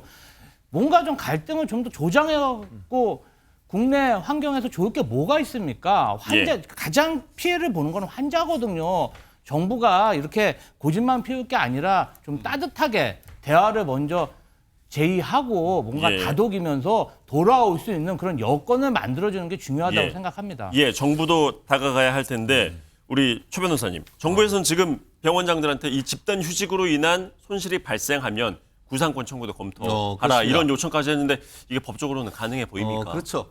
지금 누구한테 지금 그 구상권을 행사해라라는 취지냐 하면은 지금 대학 교수들이 나서서 지금 사실상 파업을 하는 건 아니겠습니까? 그렇게 되면은 대체인력 병원으로서 고용을 해야 되잖아요. 그런 비용들이 나가게 될 경우에는 그 해당하는 파업을 하는 교수에 대해서 그 비용을 청구하라. 그런 취지인 것이거든요. 더불어서 그것만 하는 것이 아니고 지금 그 의료보험에서 이렇게 그 보험금을 지급을 해줄 때 우선 지급 그 대상 병원에서 제외할 수도 있다라는 그런 뭐 법적 근거 규정이 다 있는 겁니다. 그럼으로써 이제 의사의 어떤 그 파업을 사실상 막으려고 하고 그걸 통해서 국민들의 어떤 생명과 신체의 안전을 보장하려고 하는 그런 정부의 노력이 계속되고 있고요. 말씀드렸듯이 지금 그 화면에 다 나오고 있습니다만 한덕수 지금 그 총리님이 입술이 다 부르텄습니다. 저렇게 한 이유가 그만큼 막전 막후에서 의료계와의 협상을 하는 과정에서 얼마나 노력을 하는지를 지금 우리가 미루어 짐작할 수 있는 부분인데 지금 뭐 화면들에서 우리 그 중환자들 가족이 눈물로써 호소를 하고 있습니다만 사실 정부가 제안할 수 있는 것은 거의 다 했습니다. 실질적으로 예를 들어서 이제 뭐 다른 데 갈 수 있도록 사직서를 받아달라. 그래서 사직서 다 받아줬어요. 그러니까 이제 뭐라고 합니까? 이게 물에 건진 사람 빠져들었더니만 이제는 그 보따리 내달라고 하는 정도로 해서 지금 본인들의 같은 경우에는 어떤 그 행정처분을 아예 제로로 만들어 달라고 한다. 그렇게 되면 행정처가 왜 있습니까? 정부가 왜 있습니까? 결국 정부가 내어놓을 수 있는 카드는 거의 다 소진을 했는 겁니다. 그렇다고 하면은 이 정도 선에서는 나올 수가 있고 더불어서 아까 지금 부대변인 말씀하셨습니다만 의대 정원 문제라든가 징계와 관련돼서 벌써 다 카드를 냈고 마지막으로 남은 것이 필수 의료 패키지와 어떻게 보면은 그 의료 수가 조절 이 부분은 충분히 협의할 수 있다라고 지금 얘기를 하고 있습니다. 그럼에도 불구하고 다른 이유를 들어서 더 이상 언론 그 정부와의 협상이 나오지 않기 때문에 그렇기 때문에 이제 환자 단체를 넘어서 전 국민이 의료계를 향해서 비난을 하고 있는 건 아니겠습니까? 예. 정부 여당 그리고 더 넓게 보면 정치권에서 이렇게 나서서 해결을 해줘야 할 산적한 현안들이 많은데 정치권에서는 계속해서 여야 정쟁이 거듭 이어지고 있습니다. 이어서 정치권 이슈 분석해 보도록 하려고 하는데요. 제목부터 볼까요? 다음 아이템 저희가 다룰 거는 야당부터 먼저 가보시죠. 이화영 전 경기부지사 그리고 이재명 대표와 관련한 이야기입니다. 관련 영상 보고 다뤄보겠습니다. 북한에 가겠다고 돈을 수십억씩 대신 내달라고 하면 이게 뇌물죄 중대 범죄인데 그런 걸 이화영 부지사가 요구했다는 겁니까? 이화영 부지사가 정신이 나갔거나 아니면 바보거나 그런 사람입니까? 안부수 딸에 대해서 뭐 집을 얻어주는 이런 매수 행위가 있었다는 그런 보도가 나오는데 왜 우리 언론들은 다 침묵합니까? 우리 언론인 여러분께 제가 한 말씀 드리도록 하겠습니다. 여러분들은 진실을 보도하기는커녕 마치 검찰의 애완견처럼 주는 정보 받아서 열심히 왜곡 조작하고 있지 않습니까? 자, 이재명 대표의 저 발언 상당히 파장이 컸습니다. 먼저 어떤 분께 드릴까요? 김철은 교수님. 저 발언 어떻게 보셨습니까? 일단 뭐 지금 이재명 대표 입장에서 볼 때는요. 이게 기존에 있는 다른 사건하고 좀 틀리거든요. 왜냐하면 대장동이나 백현동이나 아니면 성남 FC 사건 같은 경우에는 핵심 증인들이 다 유명을 달리했거나 혹은 그 자신의 측근이 정진상 또는 김용 또는 김만배 전 회장 같은 분들이 다 입을 굳게 모르쇠를 하고 있거든요. 근데 이번에 그 좀 대북 송금 사건 같은 경우에는 자신을 보좌했던 이화영 전 경기부지사가 자신이 이재명 지사에게 대북 송금과 관련된 사실을 보고했다고 했다 그 진술을 번복을 했거든요. 그렇기 때문에 만약에 앞으로 볼 때는 이화영 전 부지사의 어떤 진술 여하에 따라 가지고 이 사건이 굉장히 사법적인 리스크로 크게 될 수도 있는 겁니다. 그렇기 때문에 아마 이재명 대표 입장에서 볼 때는 이화영 전 부지사의 어떤 진술을 오락가락하고 있기 때문에 두 가지로 이걸 지금 막아내려고 하는 것 같거든요. 첫째는 이거는 검찰에서 소설 쓴 거다, 짜집기다, 그리고 조작 수사다. 그래서 전체적인 조작 프레임을 하나 만드는 거고요. 그것에서 비롯되기 때문에 검찰이 지금 조작을 했기 때문에 앞으로 검찰을 탄핵해야 되고 그 조작된 증거를 가지고 판단하는 법관도 탄핵을 해야 된다. 이렇게 좀 이어지는 것 같고요. 또 하나는 볼 때는 지금 언론에서도 굉장히 편파적이다. 결국 검찰에서 굉장히 편파적인 그런 사실만을 하고 있는데 언론에서도 이걸 받아들이고 있다. 이렇게 지금 본인이 조작 프레임과 함께 어떤 언론의 편파성에 대한 두 가지로 이번 이 대북 송금 사태에 대해서 본인 어떤 사법 리스크를 좀 버텨나가려고 하는 게 아닌가. 언론 편파성에 대해서는 우리 교수님 생각은 좀 어떠십니까? 근데 저는 그게 좀 이해가 안 되는 게 지금 보면은 어떤 언론에서 어떤 언론에서 어떤 조작했다거나 하는 부분이 있으면 어떤 부분이 됐는지에 대해서 얘기를 해야 되거든요. 근데 보면 안부수 판결문 같은 경우에는 지금 본인이 지금 사실관계를 잘 모르고 있는 것 같고요. 왜냐하면 안부수의 판결에서는 전혀 다른 판결을 한 것이 아니라 검찰에서 범죄 사실을 기소한 사실하고 판결문의 내용이 틀리고요. 두 번째는 그 김성태 그 이 상봉을 회장이 주가 조작했다고 하는 그런 국정원소 사건에 대해서는 국정원에서는 주가 부양을 위해서 가란 것도 있다고 하지만 방북을 위한 비용을 썼다고 하는 그런 내용들도 있거든요. 그리고 주가 조작에 대한 부분이 성립을 하려면 김성태가 그 적어도 100억 원 정도를 투입하고 난 다음에 그 이후에 주가 부양에 따른 주식 매매라든가 이런 구체적인 정황이 뒤따라야 되거든요. 그런데 그런 것들이 없기 때문에 지금 이재명 지사 입장에서 볼 때는 본인이 지금 얘기하고 있는 부분들이 상당히 좀 사실과 부합하지 못하다. 두 번째는 지금 언론에서 보면 지금 언론 전체를 지금 싸잡아서 지금 애완견이라고 하고 있는데 실질적으로 볼 때는 우리 한겨레라든가 어떤 진보 언론 이쪽에서도 똑같은 보수 언론하고 똑같은 입장의 어떤 내용을 보도하고 있거든요. 그렇다면 지금 진보 언론에서 볼 때는 그러면 이재명 지사가 얘기했던 굉장히 편파적이고 왜곡된다는 것에 대해서는 뭐라고 얘기를 해야 될지 그 부분에 대해서는 지금 좀 다른 입장이 아닌가 이렇게 보입니다. 자, 김지호 부대변인께 드리겠습니다. 민주당에 계시니까 지금 방금 이제 교수님이 지적해 주신 부분 이재명 대표가 이제 검찰의 애완견이다 그러면서 언론 지형이 지금 너무 기울어져 있다. 네. 왜곡된 보도들이 이어지고 있다라고 할 때 네. 언급을 한 이 안부수, 이른바 안부수 판결문 네. 이 부분에 대해서 제대로 이해가 안 돼 있는 상태에서 지적을 한 것이 아니냐. 네. 이 지적을 이제 교수님이 해주셨거든요. 제가 오늘 또 언론 보도에 그런 보도가 나왔길래 제가 판결문을 읽어봤습니다. 네. 그럼 판결문 3, 4쪽에 대북 사업의 우선적 참여 기회라는 이건뿐 아니라 계열사가 대북 관련 테마주, 수혜주로서 주가 상승의 이익을 노리던 김성태, 방용철 이게 다 적혀 있습니다. 예. 그래서 어떻게 적혀 있는 거죠? 판결문에는 예. 쌍방울 그룹이 주가 부양에 도움이 될 만한 사업에 대하여 우선적 협상권을 확보하기 위하여 쌍방울 그룹 김성태가 마련한 자금을 환치기 방식이나 현금 소지 중국 출국 등 다양한 방법으로 밀반출했다. 판결문에 써져 있는 내용 제가 적어드린 겁니다. 근데 이러한 것들도 뭐 적혀 있지가 않다 이렇게 언론에서 주장을 하다 보니까 제가 사실 2018년 6월부터 2021년 7월까지 경기도 도지사 비서관을 3년간 근무를 했는데요. 이 경기도는 대북 사업, 남북 경협 사업이 굉장히 필수적입니다. 왜냐하면 그 탈북 단체들이 자주 막 이렇게 풍선에다 뭘 갖다 보내면 북한 군들이 뭐 원점 타격을 하겠다. 네. 막 수시로 막 이렇게 안보 위협이 있으면 경기 북부 지역에 어떤 경제가 타격을 입습니다. 그래서 역대 손학규, 김문수 지사도 남북 교류협력 사업을 했고 심지어 방북까지 다 하셨어요. 예.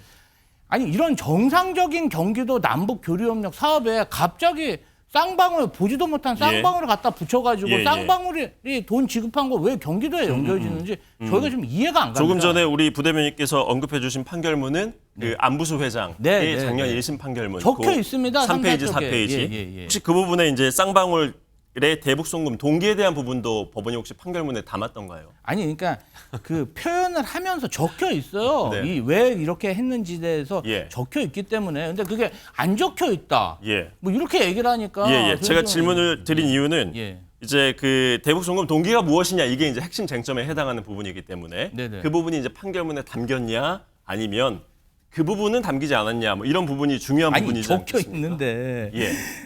어떤 어떻게 기술이 돼 있죠? 그러니까 제가 읽어드릴게요. 쌍방울 그룹의 주가 부양이 도움이 될 만한 사업에 대하여 우선적 협상권을 확보하기 위하여 쌍방울 그룹 김성태가 마련한 자금을 환치기 방식이나 현금 소지 중국 출국 등 다양한 방법으로 밀반출했다. 예. 이렇게 분명히 기재가 돼 있습니다. 예. 판결문에 기재가 된 내용이기 때문에 이재명 대표의 그 발언 문제가 없다라고 말씀을 주셨는데 최 변호사님. 네, 반만 맞고 반은 틀리죠. 그것만 있는 것이 아니고 말씀드렸듯이 그 부분에 대해서 지금 이재명 대표가 얘기하는 것이 안부수 판결문 얘기를 하면서 그 이와 관련된 국정원 문건 내용이 그런 부분이고 그럼에도 불구하고 이번 그 이화영 판결에는 그것이 없냐라고 얘기하고 있는 건 아니겠습니까? 그런 부분 공수장에 있어서 공수장에 기재된 내용이 판결문에 쓰이는 건 너무나 당연합니다. 하지만 그것만 있는 것이 아니고 뒤에 뭐라고 돼 있냐 하면은 아까 민주당에서 얘기하고 있는 국정원 문건에 분명히 그와 같은 목적도 있지만 그것과 더불어서 이 경기도의 어떤 그 황해도 스마트팜 지원 사업에 대납적 성격이 있다는 것이 판결문에 그대로 나와 있습니다. 그렇기 때문에 유리한 것만 빼가지고 얘기할 것이 아니고 뒤에 있는 것도 얘기를 해야 하는 것이죠. 그런 것이 기재되어 있지 않다고 얘기하는 보수 패널 하나도 없습니다. 그것도 되어 있습니다만 뒤에 그 내용이 들어있고 더불어서 이번 이화영의 1심 판결 같은 경우에는 그때와 지금의 사정 변경이 뭐냐면은 그 안부수 판결이 있었을 때는 우리 김성태 쌍방울 전 회장이 대한민국에 없어가지고 불러서 조사를 못했다는 거 아니에요. 그 이에 본인이 제발로 걸어와서 조사를 하면서 그때 내가 왜 돈을 보내줬냐라고 하는 것에 대해서 얘기를 하고 있었고 더불어서 국정원 어떤 문건과 관련해 가지고는 법원이 충분히 심리를 해본 결과 그와 같은 얘기를 했던 사람의 신빙성이 부족하고 오히려 아까 얘기한 것처럼 쌍방울이 어떻게 보면 대북 송금을 해서 그로 인해 가지고 이 이재명 그 당시 이제 그 경기지사가 북한에 갔다 오고 그걸 발판으로 해서 대통령이 되면은 어때요? 우리 대통령 만들자 동영상도 다 있지 않습니까? 그러한 더 큰 이익에 목숨이 있었던 것이고 더불어 판결문이 지시하고 있는 것은 주가 부양을 하기 위해서 했다고 하면은 주가 부양에 따르는 이익을 보기 위해서 무슨 주식 거래가 있어야 되는데 2019년 7월 달에 500만 불인가 보내고 난 다음에 그 어떻게 보면 북한 자원과 개발되는 합의서를 작성했음에도 불구하고 그에 대한 아무런 언론 보도조차 없었는데 그게 무슨 주가 조작이냐는 내용이 이화영 1심 판결에 그대로 나와 있지 않습니까? 예, 김주호 부대님께 다시 한번 드리겠습니다. 아니, 저희가 무슨 쌍방울하고 관련이 없어요. 쌍방울이 사실은 경기도 공공배달앱 사업에 도전을 했는데 탈락했고요. 그리고 뭐 전기 오토바이 사업을 한다고 했는데 경기도하고 아무런 뭐 이렇게 협력 사업이 된 게 없어요. 돈을 북한에 100억을 줄 때 사실 왜 줬는지에 대해서 저희도 이해할 수가 없어요. 경기도 대북 협력 사업이랑 쌍방울 대북 협력 사업 엄연히 다른 것인데 검찰에서 처음에 이걸로 수사한 게 아니고 쌍방울이 경기도 도지사의 변호사비를 대납했다. 20억 가량 대납했다. 이러면서 압수수색하고 수사하더니 그거는 전혀 없어지고 이제 쌍방울이 한 대북 사업이 경기도를 위한 것이다. 이렇게 사실은 북한에 돈을 줬는데 북한이 제3자 뇌물을 줬다는 거 아닙니까? 북한을 압수수색할 수 없고 북한의 증인을 부를 수 없으니까 검찰에서 이런 식으로 기소한 게 아닌가 저희는 의심하고 있고요. 제가 정말 3년 동안 근무하면서 100억을 저희를 위해서 쓸 사람이 같으면 저희랑 무슨 협약을 맺든지 사진을 찍든지 교류가 많아야 되잖아요.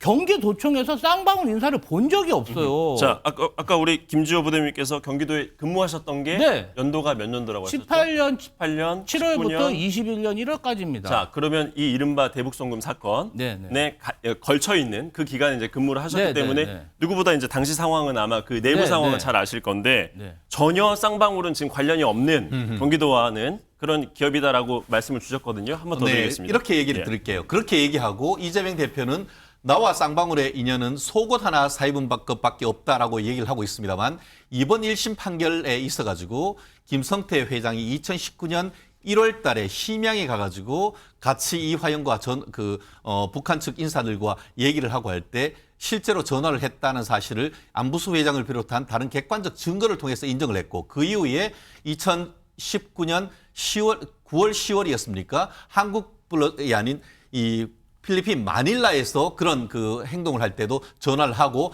저도 지사님 김성태 씨가 저도 지사님 같이 방북합니다라고 했던 통화했던 내역이 다 있습니다. 그리고 아까 얘기했듯이 1차, 2차 아태 회의 하고 할 때 주관 부서가 지금 얘기하셨던 경기도였고 그 경기도 행사를 하는데 후원했던 기업이 바로 쌍방울이었습니다.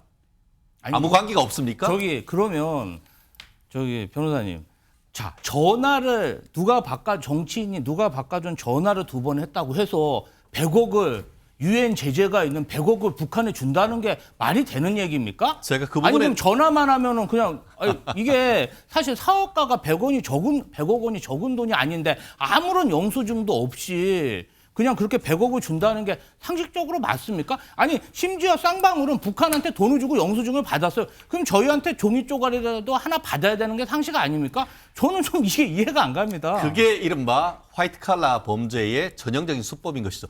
화이트칼라 범죄를 하면서 어떻게 보면 지능범을 하면서 증거를 남깁니까? 절대 남기지가 않죠. 우리가 그 유동기 씨나 어떤 그 이재명 대표와 지근거리에 있었던 사람을 얘기를 들어보면은 정진상 씨 같은 경우에는 직접 유동기 씨가 들은 증언에 따르면은 우리가 팔과 다리는 몸통은 죽는다 하더라도 머리는 보호해야 된다. 그런 얘기를 한다고 합니다. 그렇기 때문에 실질적인 어떤 그 실행을 함에 있어 가지고는 정진상을 통해서 한 단계를 거쳐서 어떤 모든 것을 한다는 것이죠. 그렇기 때문에 어떤 그 이재명 대표를 보호하기 위해서 관련된 모든 사람들은 어떻게 보면 이재명 대표와의 선을 끊는 그런 전략을 하고 있는 것이고 실제로 이번 케이스 같은 경우에도 마치 대북 사업에 있어서는 이화영이 그 정진상과 비슷한 일을 했다는 것이 기본적인 이번 1심 판결의 핵심적인 내용인 것이에요. 그런데 그와 같이 1심 법원에서 판결을 했음에도 불구하고 이재명 대표는 마치 그것이 검찰이 주는 것을 언론이 그대로 받아 쓰는 것처럼 얘기한다는 것은 오히려 말을 검찰은 했는 것이지 실질적으로는 1심 법원을 했는 판사를 향해서 비난하는 건 아니겠습니까? 그러니까 지금 민주당의 지금 초선 의원들 같은 경우에는 1심 법원 판사를 탄핵해야 된다는 얘기가 나오는 것은 그런 맥락이 아닌가요? 이 이슈 아마 하루 종일 토론해도 입장 차이가 좁혀지기가 쉽지 않아 보이는데요. 그런 만큼 정치권에서도 공방이 뜨겁습니다. 여야 정치인들 어떤 발언했는지 듣고 다시 돌아오겠습니다. 검찰 애완견 발언은 국회 제1당 대표의 입에 담아서는 안 될 그건입니다. 3개의 재판을 받고 있는 도중에 제3자 뇌물 혐의까지 기소되어 대북 송금 재판까지 추가되니 이재명 대표와 친명계 의원들은 진실이 드러날까 두려워 감정이 격해지면서 정상적인 판단력을 잃은 듯합니다. 실에 검찰의 애완견 계십니까? 그리고 기레기 분들 참석하셨습니까? 윤석열 정부가 추천한 국가인권위원회 상임위원인 김용원 씨도 자신에게 비판적인 언론을 기레기, 인권시민단체를 인권장사치라고 부릅니다. 야당의 기레기 표현에 국민의힘은 발끈해서 비난하지만 정작 대통령이 추천한 인권위원이 뱉은 기레기 표현엔 약속이라도 한 듯 일제히 먼 산 바라보며 입을 닫고 있습니다. 내 기레기는 로맨스요. 남 기레기는 불륜 취급하는 웃지 못할 촌극입니다. 이재명 당대표의 애완견 발언 관련해서 말씀드리겠습니다. 검찰이 당대표를 후한무치하게 기소한 데 대해서 그 문제점을 지적하지는 않고 그냥 받아쓰기 하는 이런 행태에 대해서 언론학에서 널리 공인되고 있는 와치독, 랩독이라고 하는 공식적인 용어를 인용해서 항변을 한 것이다. 자, 이 애완견이라고 하는 이 표현 상당히 이제 거칠고 파장을 일으키는 단어이기 때문에 이게 이제 이슈가 이렇게 되고 있는데 본질적인 것은 지금 이재명 대표가 갖고 있는 이제 언론관, 지금 본인을 둘러싼 정치 언론 지형 이게 얼마나 지금 기울어져 있는가, 그리고 또 얼마나 본인과 관련한 기사들이 왜곡 혹은 조작되어서 나가고 있는가, 이제 이 문제에 대한 입장 아니겠습니까? 그렇죠.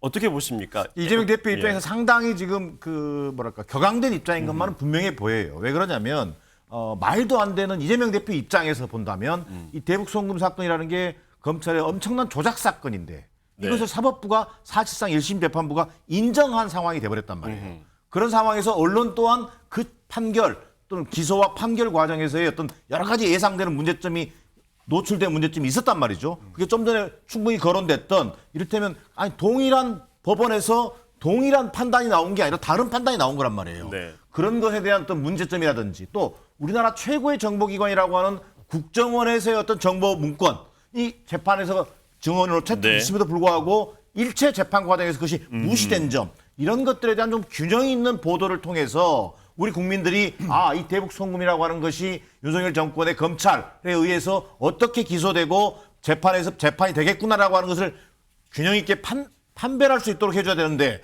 그럼에도 불구하고 언론이라고 하는 대부분의 언론들이 이를테면 검찰이 불러준 대로 쓴다든지 검찰이 불러준 프레임대로 흘러간다든지 이런 현상이 있는 것만은 분명하죠.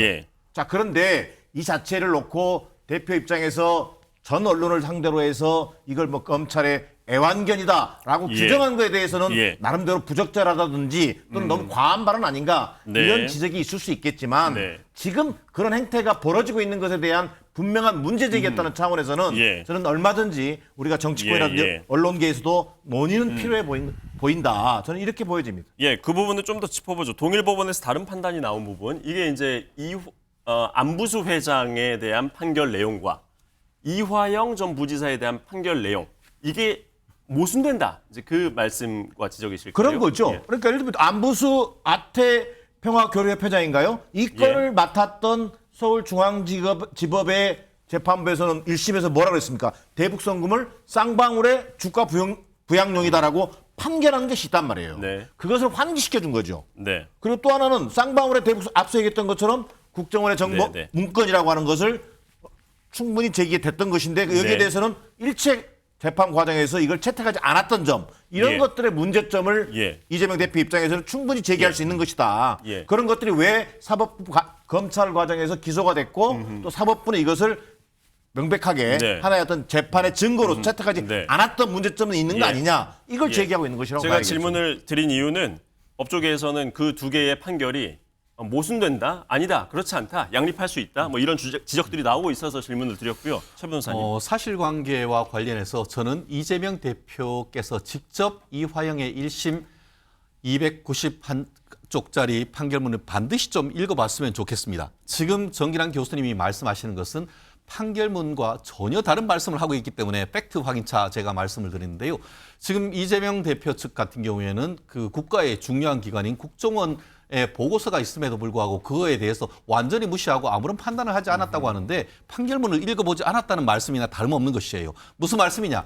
이화영 판결의 1심 판결에는 두 가지 판단을 했습니다. 하나는 뭐냐면은 그와 같은 내용이 있지만 그와 같은 것을 제보하고 있는 사람의 어떤 그 진술의 신빙성을 법원에서 확인을 해봤지만 그 어떻게 보면은 그 쌍방울이 주가 부양을 하기 위해서 어떤 내용을 했다는 것의 말을 믿기가 어렵다는 것을 첫 번째 판단하는 것이고 두 번째 아까 말씀드린 것처럼 그 판결 그 보고서 내용 중에 여러 가지가 있는데 전후 맥락을 봤을 때 그 국정원 보고서 상에 쌍방울이 이재명 대표의 어떤 대북 송금을 도와줬다라는 그런 내용이 오히려 유죄 증거로 인정됐다는 점 더불어서 그 이화영 측에서 그와 같은 항변 한마디로 쌍방울이 어떤 주가 조작을 했었다라는 주장을 하니까 검찰은 어떻게 했냐면 그 주장도 확인하기 위해서 그 당시에 그 내용 한마디로 쌍방울의 자회사인 나노스의 주가 조작 사건과 관련해서 금감원에 확인을 했습니다. 그랬더니 금감원이 조사한 다음에 확인을 해봤더니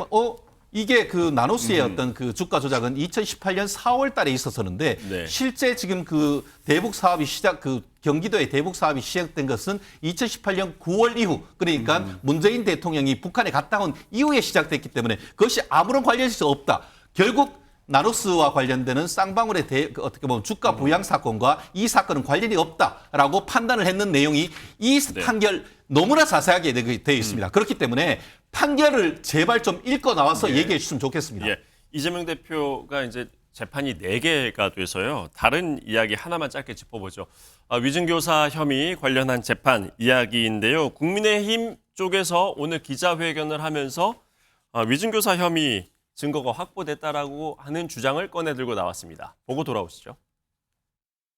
이재명 민주당 대표가 과거 경기지사 시절에 위증을 교사하는 내용으로 지금 현재 재판을 받고 있죠. 관련해서 결정적인 증거가 되는 위증교사를 직접 하는 그 내용이 담긴 녹취를 오늘 공개할 예정입니다. 당시 김병량 성남시장의 당시 비서였던 김모 씨에게 전화를 걸어서 내가 타겟이었던 걸로 얘기를 좀 해달라 이런 취지의 위증을 요구했고요. 김모 씨는 기억이 자, 박정훈 의원이 공개한 내용입니다. 저희가 뭐 파일을 방송에서 틀지는 않겠습니다만 내용은 방금 그 브리핑에서 나왔습니다.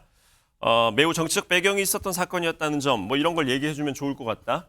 이게 지금 국민의힘 쪽에서는 김 교수님, 뭐 결정적인 위증교사 혐의를 뒷받침하는 증거라고 보는 것 같아요. 그렇게 보이십니까? 일단 그 내용은 보면 그 전에 벌써 이 언론을 통해서 한번 나왔던 이야기거든요. 그런데 박정훈 의원은 오늘 그 구체적인 어떤 음성이 담긴 녹취 파일을 공개하게 된 것 같고요. 일단 그 내용을 보면 이재명 경기도지사가 그 김모 씨, 그러니까 김병랑 전 성남시장 수행 비서에게 그때 정치적인 거래가 있었던 사건인 걸로 기억이 되지 않느냐 한 나름대로의 어떤 뭐 이 나름대로 그 답변을 유도한다는 듯한 그런 내용들이 담겨져 있거든요. 또 거기에 대해서 기억이 잘 안 난다고 하니까 그런 방향으로 좀 기억을 해봐라.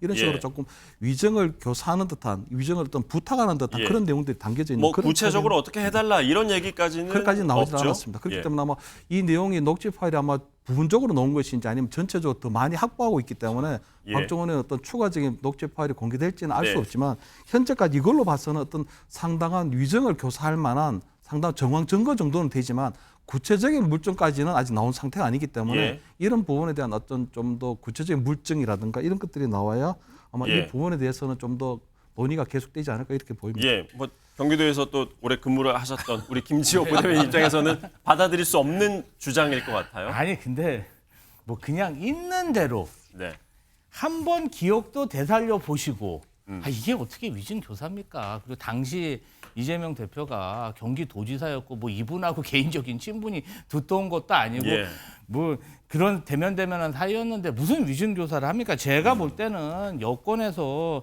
지금 김건희 여사 종합특검 최혜병 수사 외화복 사건이 뭔가 좀 22대 국회 들어오면서 크게 불거지니까 뭔가 또 시선 돌리기 이러한 뭐 정말 시선 돌리기 차원에서 이러한 것들을 계속 기소도 하고 그다음에 어떤 녹취도 풀면서 공격을 하는 것 같은데요. 사실 이거 누가 들어봐도 이걸 뭐 어떻게 위증 교사라고 할 수 있어요. 정 교수님도 비슷한 입장이시죠? 뭐 비슷한 입장이라기보다는 나는 박정훈 의원이 왜 갑자기 지금 위증교사 녹취록을 공개했는지 그 배경이 의심스러워요. 갑작스럽긴 해요. 좀 뜬금없지 않아요?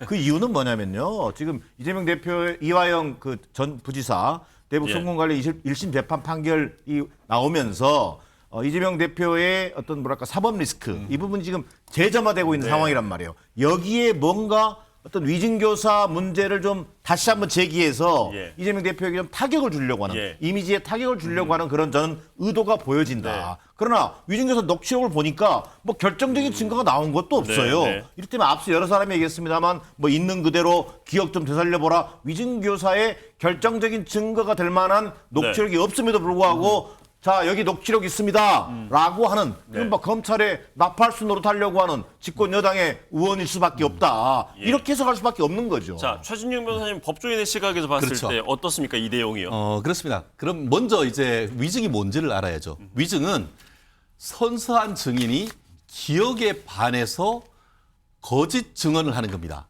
그런데 지금 그 김병양 시장의 그 수행비서 김모 씨가 뭐 합니까?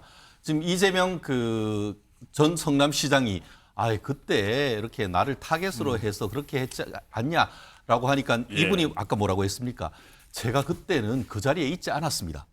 그 말은 뭐냐면 내가 직접 경험하지 않았다는 거예요.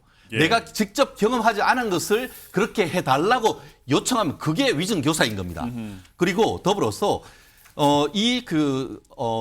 위증 교사 받아서 했던 사람이 실제 내가 위증을 했다라고 자백을 합니다. 그러면서 두 가지 이유를 듭니다. 아까 지금 하나는 지금 박 의원이 공개를 했습니다만 아마 공개하지 않은 다른 녹취록이 있을 것 같은데 본인은 계속 마음에 꺼리 껴가지고 그 증언하기 가기 전날 안 가려고 했는데 또 이재명 지사가 전화를 와서 꼭 가서 해달라고 부탁을 했고 그리고 거기에 보다 더 중요한 동기가 있습니다.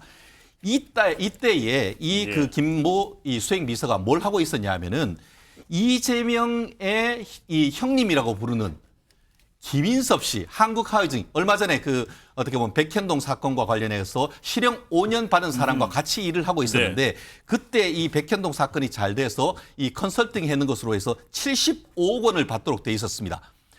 그런데 만약에 내가 나가서 선서하고 증언하지 않으면은 그 75억 원 돈을 못 받고 그렇게 되면 내가 열심히 했던 것 한 푼도 못 받게 되지 않느냐에 대한 두려움이 있었기 때문에 그와 같은 증언을 했다고 하면서 증언을 하게 된 동기 배경을 아주 상세하게 법정에서 증언을 했고 그렇다 보니까 이재명 대표에 대해서 작년 9월 달에 법원에 그 구속영장을 신청을 했을 때에 그 담당 그 영장 전담 판사 같은 경우에도 위증 교사 부분에 대해서는 소명됐다는 것은 그러한 저는 맥락이 있었다는 것을 꼭 말씀드리고 싶습니다. 저희가 방송에 이제 10분이 채 안 남았는데 이제 갈 길이 바빠서 다음 여당 관련한 아이템도 하나 또 짚어보죠. 한동훈 전 비대위원장 관련한 건데요. 제목부터 볼까요? 자, 많은 분들의 기억 속에서도 이제 사라질 법도 한 그런 사건인 것 같은데 바로 명예훼손 사건입니다. 어떤 이야기인지 일단 음성부터 듣고 영상 보고 오시죠. 그리고 이제 연초에 들어와서 이성윤 서울지검장이 반대하는데도 윤석열 총장이 밀어붙여가지고 지금 남부지검의 금융범죄수사팀에 검사를 5명 보강했다 이런 뉴스 나올 때마다 제 이름이 거론이 됐어요. 지난해부터 검찰에서 저의 어떤 비리를 찾기 위해서 그 계좌는 다 들여다 봤으리라고 추측하고요. 그 당시 한동훈 검사가 있던 반부패 강력부 쪽에서 봤을 가능성이 높다고 판단했고요. 처음부터. 그러나 만약 사업비 출금 계좌를 지출 계좌를 봤다면 이거는 불법 사찰이거든요. 유시민 씨나 노무현 재단에 대해서 계좌 추적을 한 사실이 전혀 없습니다. 그러나 우선 분명히 해둘 것은 유시민 씨든 그 누구든 간에 죄가 있으면 법에 따라 수사하는 것이 민주주의고 법치주의라는 점입니다. 자, 김 교수님, 저기 지금 2020년 4월 또 7월 뭐 이때 있었던 이제 그 유튜브 방송인데 대선 분위기가 막 달아오를 때쯤이었어요. 대선을 한 불과 1년 반 정도 앞둔 시점이었는데 만약에 지출 계좌를 당시에 검찰에서 들여다봤다면 이거 불법 사찰이다. 이 부분이 지금 유죄로 인정이 된 거죠. 아닙니다. 그 부분은 무죄가 됐고요. 예. 그다음에 7월 달에 구체적으로 한동훈 검사, 그다음에 예. 한동훈의 그 반부패 강력부를 거론했기 때문에 그 부분이 이제 명예훼손에 걸리고 발언이 여러 개다 보니까 잠시 헷갈렸는데 그렇습니다. 4월 달에 지금 발언 한번 하고요. 실명을 언급한 부분. 그렇습니다. 예. 7월 달에 이제 그 한동훈 검사에 대한 구체적인 실명을 거론하거든요. 예. 그렇기 때문에 아마 한동훈 그 이 검사에 대한 명예훼손 부분이 지금 인정이 된 거고 예. 그 20년에 가면은 그 유시민 작가가 이 부분에 대해서 사과를 합니다. 본인이 굉장히 좀 잘못 따랐다는 거고 그다음에 그 과장된 어떤 적개심이 있었다는 이런 부분들 사과했는데도 불구하고 어쨌든 법적인 조치들은 그대로 아마 대법원까지 일단 확정이 돼서 일단 벌금을 받게 됐고요. 아마 한동훈 전 비대위원장이 5억 원 정도의 민사소송은 또 별도로 냈거든요. 그래서 예. 아마 그거는 이 판결에 아마 영향을 받아서 아마 그 부분도 아마 신속하게 진행이 되지 않을까 그렇게는 보입니다. 아하. 김주호 부대변인님. 옛날 이때쯤부터 한동훈 전 비대위원장이 정치인으로서 많이 정치인은 아니었습니다만 네. 언론에 많이 회자가 되고 네, 네. 뭐 이런 싸움들을 통해서요. 그렇게 해서 또 이렇게 언론의 주목을 많이 받았었던 걸로 기억이 나거든요. 그러니까 우리나라 명예훼손 국민 감정이 매우 높기 때문에 일각에서는 악인의 명예도 지켜주는 나라로 이런 영상이 나올 정도로 예. 좀 명예훼손 고소 고발이 남발되고 있는데요. 사실은 한동훈 전 위원장은 검사, 유능한 검사, 또 법무부 장관 이런 정말 법률 전문가 아니겠습니까? 이런 분이 어떤 진짜 명예훼손 고소를 한다고 하면 저도 이제 한동훈 위원장 말하기가 굉장히 어려울 것 같습니다. 예. 근데 뭐 여당 대표로 지금 도전하고 계시고 정치 지도자로 이렇게 본격 활동하시는 분이 네. 어떤 법으로 문제를 해결하려는 그런 태도 이거보다는 대화 소통으로 어떤 정치를 하시는 게 어떨까 싶습니다. 지금 마침 이 타이밍이 지금 한동훈 전 위원장이 이제 당권에 도전하냐 마느냐 지금 분위기로서는 거의 뭐 나오는 것 같죠. 사실상 출마를 준비하고 있는 단계 초입기에 들어갔다 이렇게 예. 봐도 되겠죠. 기자회견 정도 앞두고 있는 것 같은데 뭐 빠르면 아마도 그 다음 주 월요일 정도에 전당대 한 달 D-한 달 그 네. 시점 후보 등록을 앞두고 있기 때문에 네. 23, 4일이 아마 후보 등록이 될 걸로 예상되거든요. 지지율은 뭐 언론에 나오는 것들 보면은 괜찮게 뭐 나오고 어쨌든 있으니까. 국민의힘 지지층 내에서에는 예. 뭐 거의 압도적이라고 봐야 되기 때문에 결국은 뭐 언론의 평가처럼 어차피 대표는 한동훈 아니냐 예. 이 흐름이 크게 출렁거릴 것 같지는 않아 보입니다. 정 교수님 볼 때도 뭐 무난하게 아마 당선이 될 거라고 예상을 제가 하십니까? 뭐 개인적으로 국민의힘 내부의 그 역학관계를 정확하게 꿰뚫고 있지는 못하지만 네. 어쨌든 지금 전체적인 흐름으로 본다면 한동훈 전 비대위원장이 출마한다면 결국은 당대표가 되는 건 기정사실 아니겠느냐. 그러나 보다 더 한동훈 대표가 예. 출마에 앞서서 이번 총선에 대한 예. 명확한 평가 그리고 한동훈 표 예. 미래 비전을 정확하게 제시하는 걸 통해서 한동훈 대표가 보수 예. 세력의 어떤 그 구원 투수 이렇게 등장해야지 예. 그런 부분들이 정확하게 제시되지 않은 속에서 그저 그냥 컨텐츠 없는 그런 팬덤을 그냥 유지하는 차원에서 나온다면 저는 그 리더십은 오래가기 힘들다라는 게 제 판단입니다. 예, 잠시 관련 영상 보고 다시 돌아와 보겠습니다. 들어봤습니다. 들어봤는데 그걸 예. 당원들 모욕하는 저는 말이라고 생각을 그렇습니까? 합니다. 예. 우리 표심은 아무도 알 수가 없습니다. 일부 언론에서 몰아가는 하나의 이 프레임이라 생각하고요. 선거의 결과는 뚜껑을 열어봐야 안다라고 저는 생각을 합니다. 당원 개개인에게 전부 다 확인을 해본 결과는 아니지 않습니까? 저는 확신 못합니다. 유구한 전통의 윤석열 대통령이 대통령일 때 전당대를 보면요. 자기가 임명하고 두들겨 패고 이러는데 그거는 뭐라도 할 겁니다. 그 본인이 미는 사람 김기현 대표를 당선시키는 방법은 투박하죠. 1등부터 4등까지 다 두들겨 패고 그다음에 5등 당선시킨 거잖아요. 저는 이번에 윤석열 대통령께서 어물전 앞을 그냥 지나치실 리가 없다. 자, 한동훈 전 위원장의 당선 가능성을 놓고서는 뭐 무난하게 될 것이다, 아니다, 어려울 것이다 라는 예상들이 나오고 있는데 여기 계신 분들의 의견은 어떨지 모르겠습니까? 최 변호사님 어떻게 예상하세요? 뭐 어대 한이냐 어대 훈이냐 이런 얘기가 있는데 그 정도인가요? 예.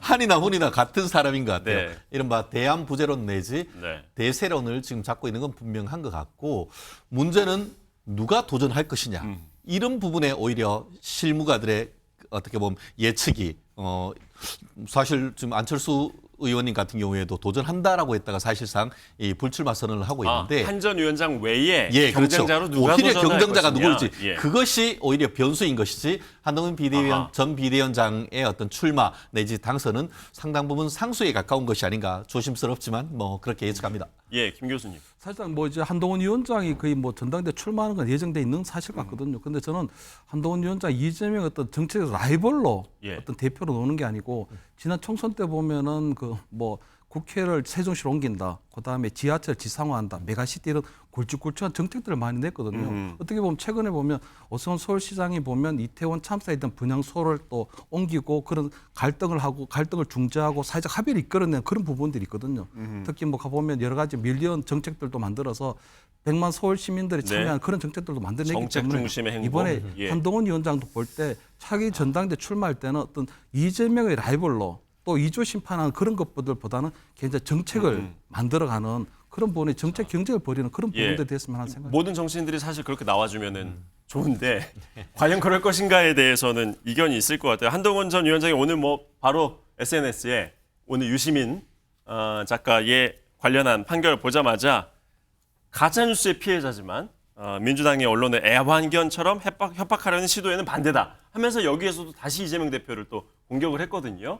아마 한동훈 위원장이 당권을 잡았을 때 더 여야 대치 국면은 심해지지 않을까. 더 심해질 싶기도 수밖에 합니다. 없다고 생각이 되어집니다. 좀 전에 우리 김철인 교수도 얘기했습니다만 저는 한동훈 위원장이 만약에 전당대회를 통해서 정말 이조 심판 같은 좀 허황된 그런 명분을 좀 내려놓고 정말 이 괴멸적 지금 참패를 당한 이 보수 세력 아니겠습니까? 이 보수 세력의 재건을 위해서 정말 한동훈 위원장이 제대로 된 어떤 참신한 메시지를 좀 제시할 수 있어야 되겠다. 그걸 통해서만이 이재명 대표와의 어떤 정책적 대결이랄까 이런 것들이 가능한 것이지. 뭐 예를 들면 당장 현안으로 거론되고 있는 최상병 특검, 뭐 김건희 여사 특검 또는 대통령실과의 어떤 역학 위상 관계 이런 것들에 대해서 분명한 입장을 내놓는 그런 정치 지도자의 모습을 보여야지 SNS 정치에 그냥 답글 달고 SNS에 나온 현안에 대해서 대응하는 정도 수준 갖고는 한계가 있을 걸로 보여집니다.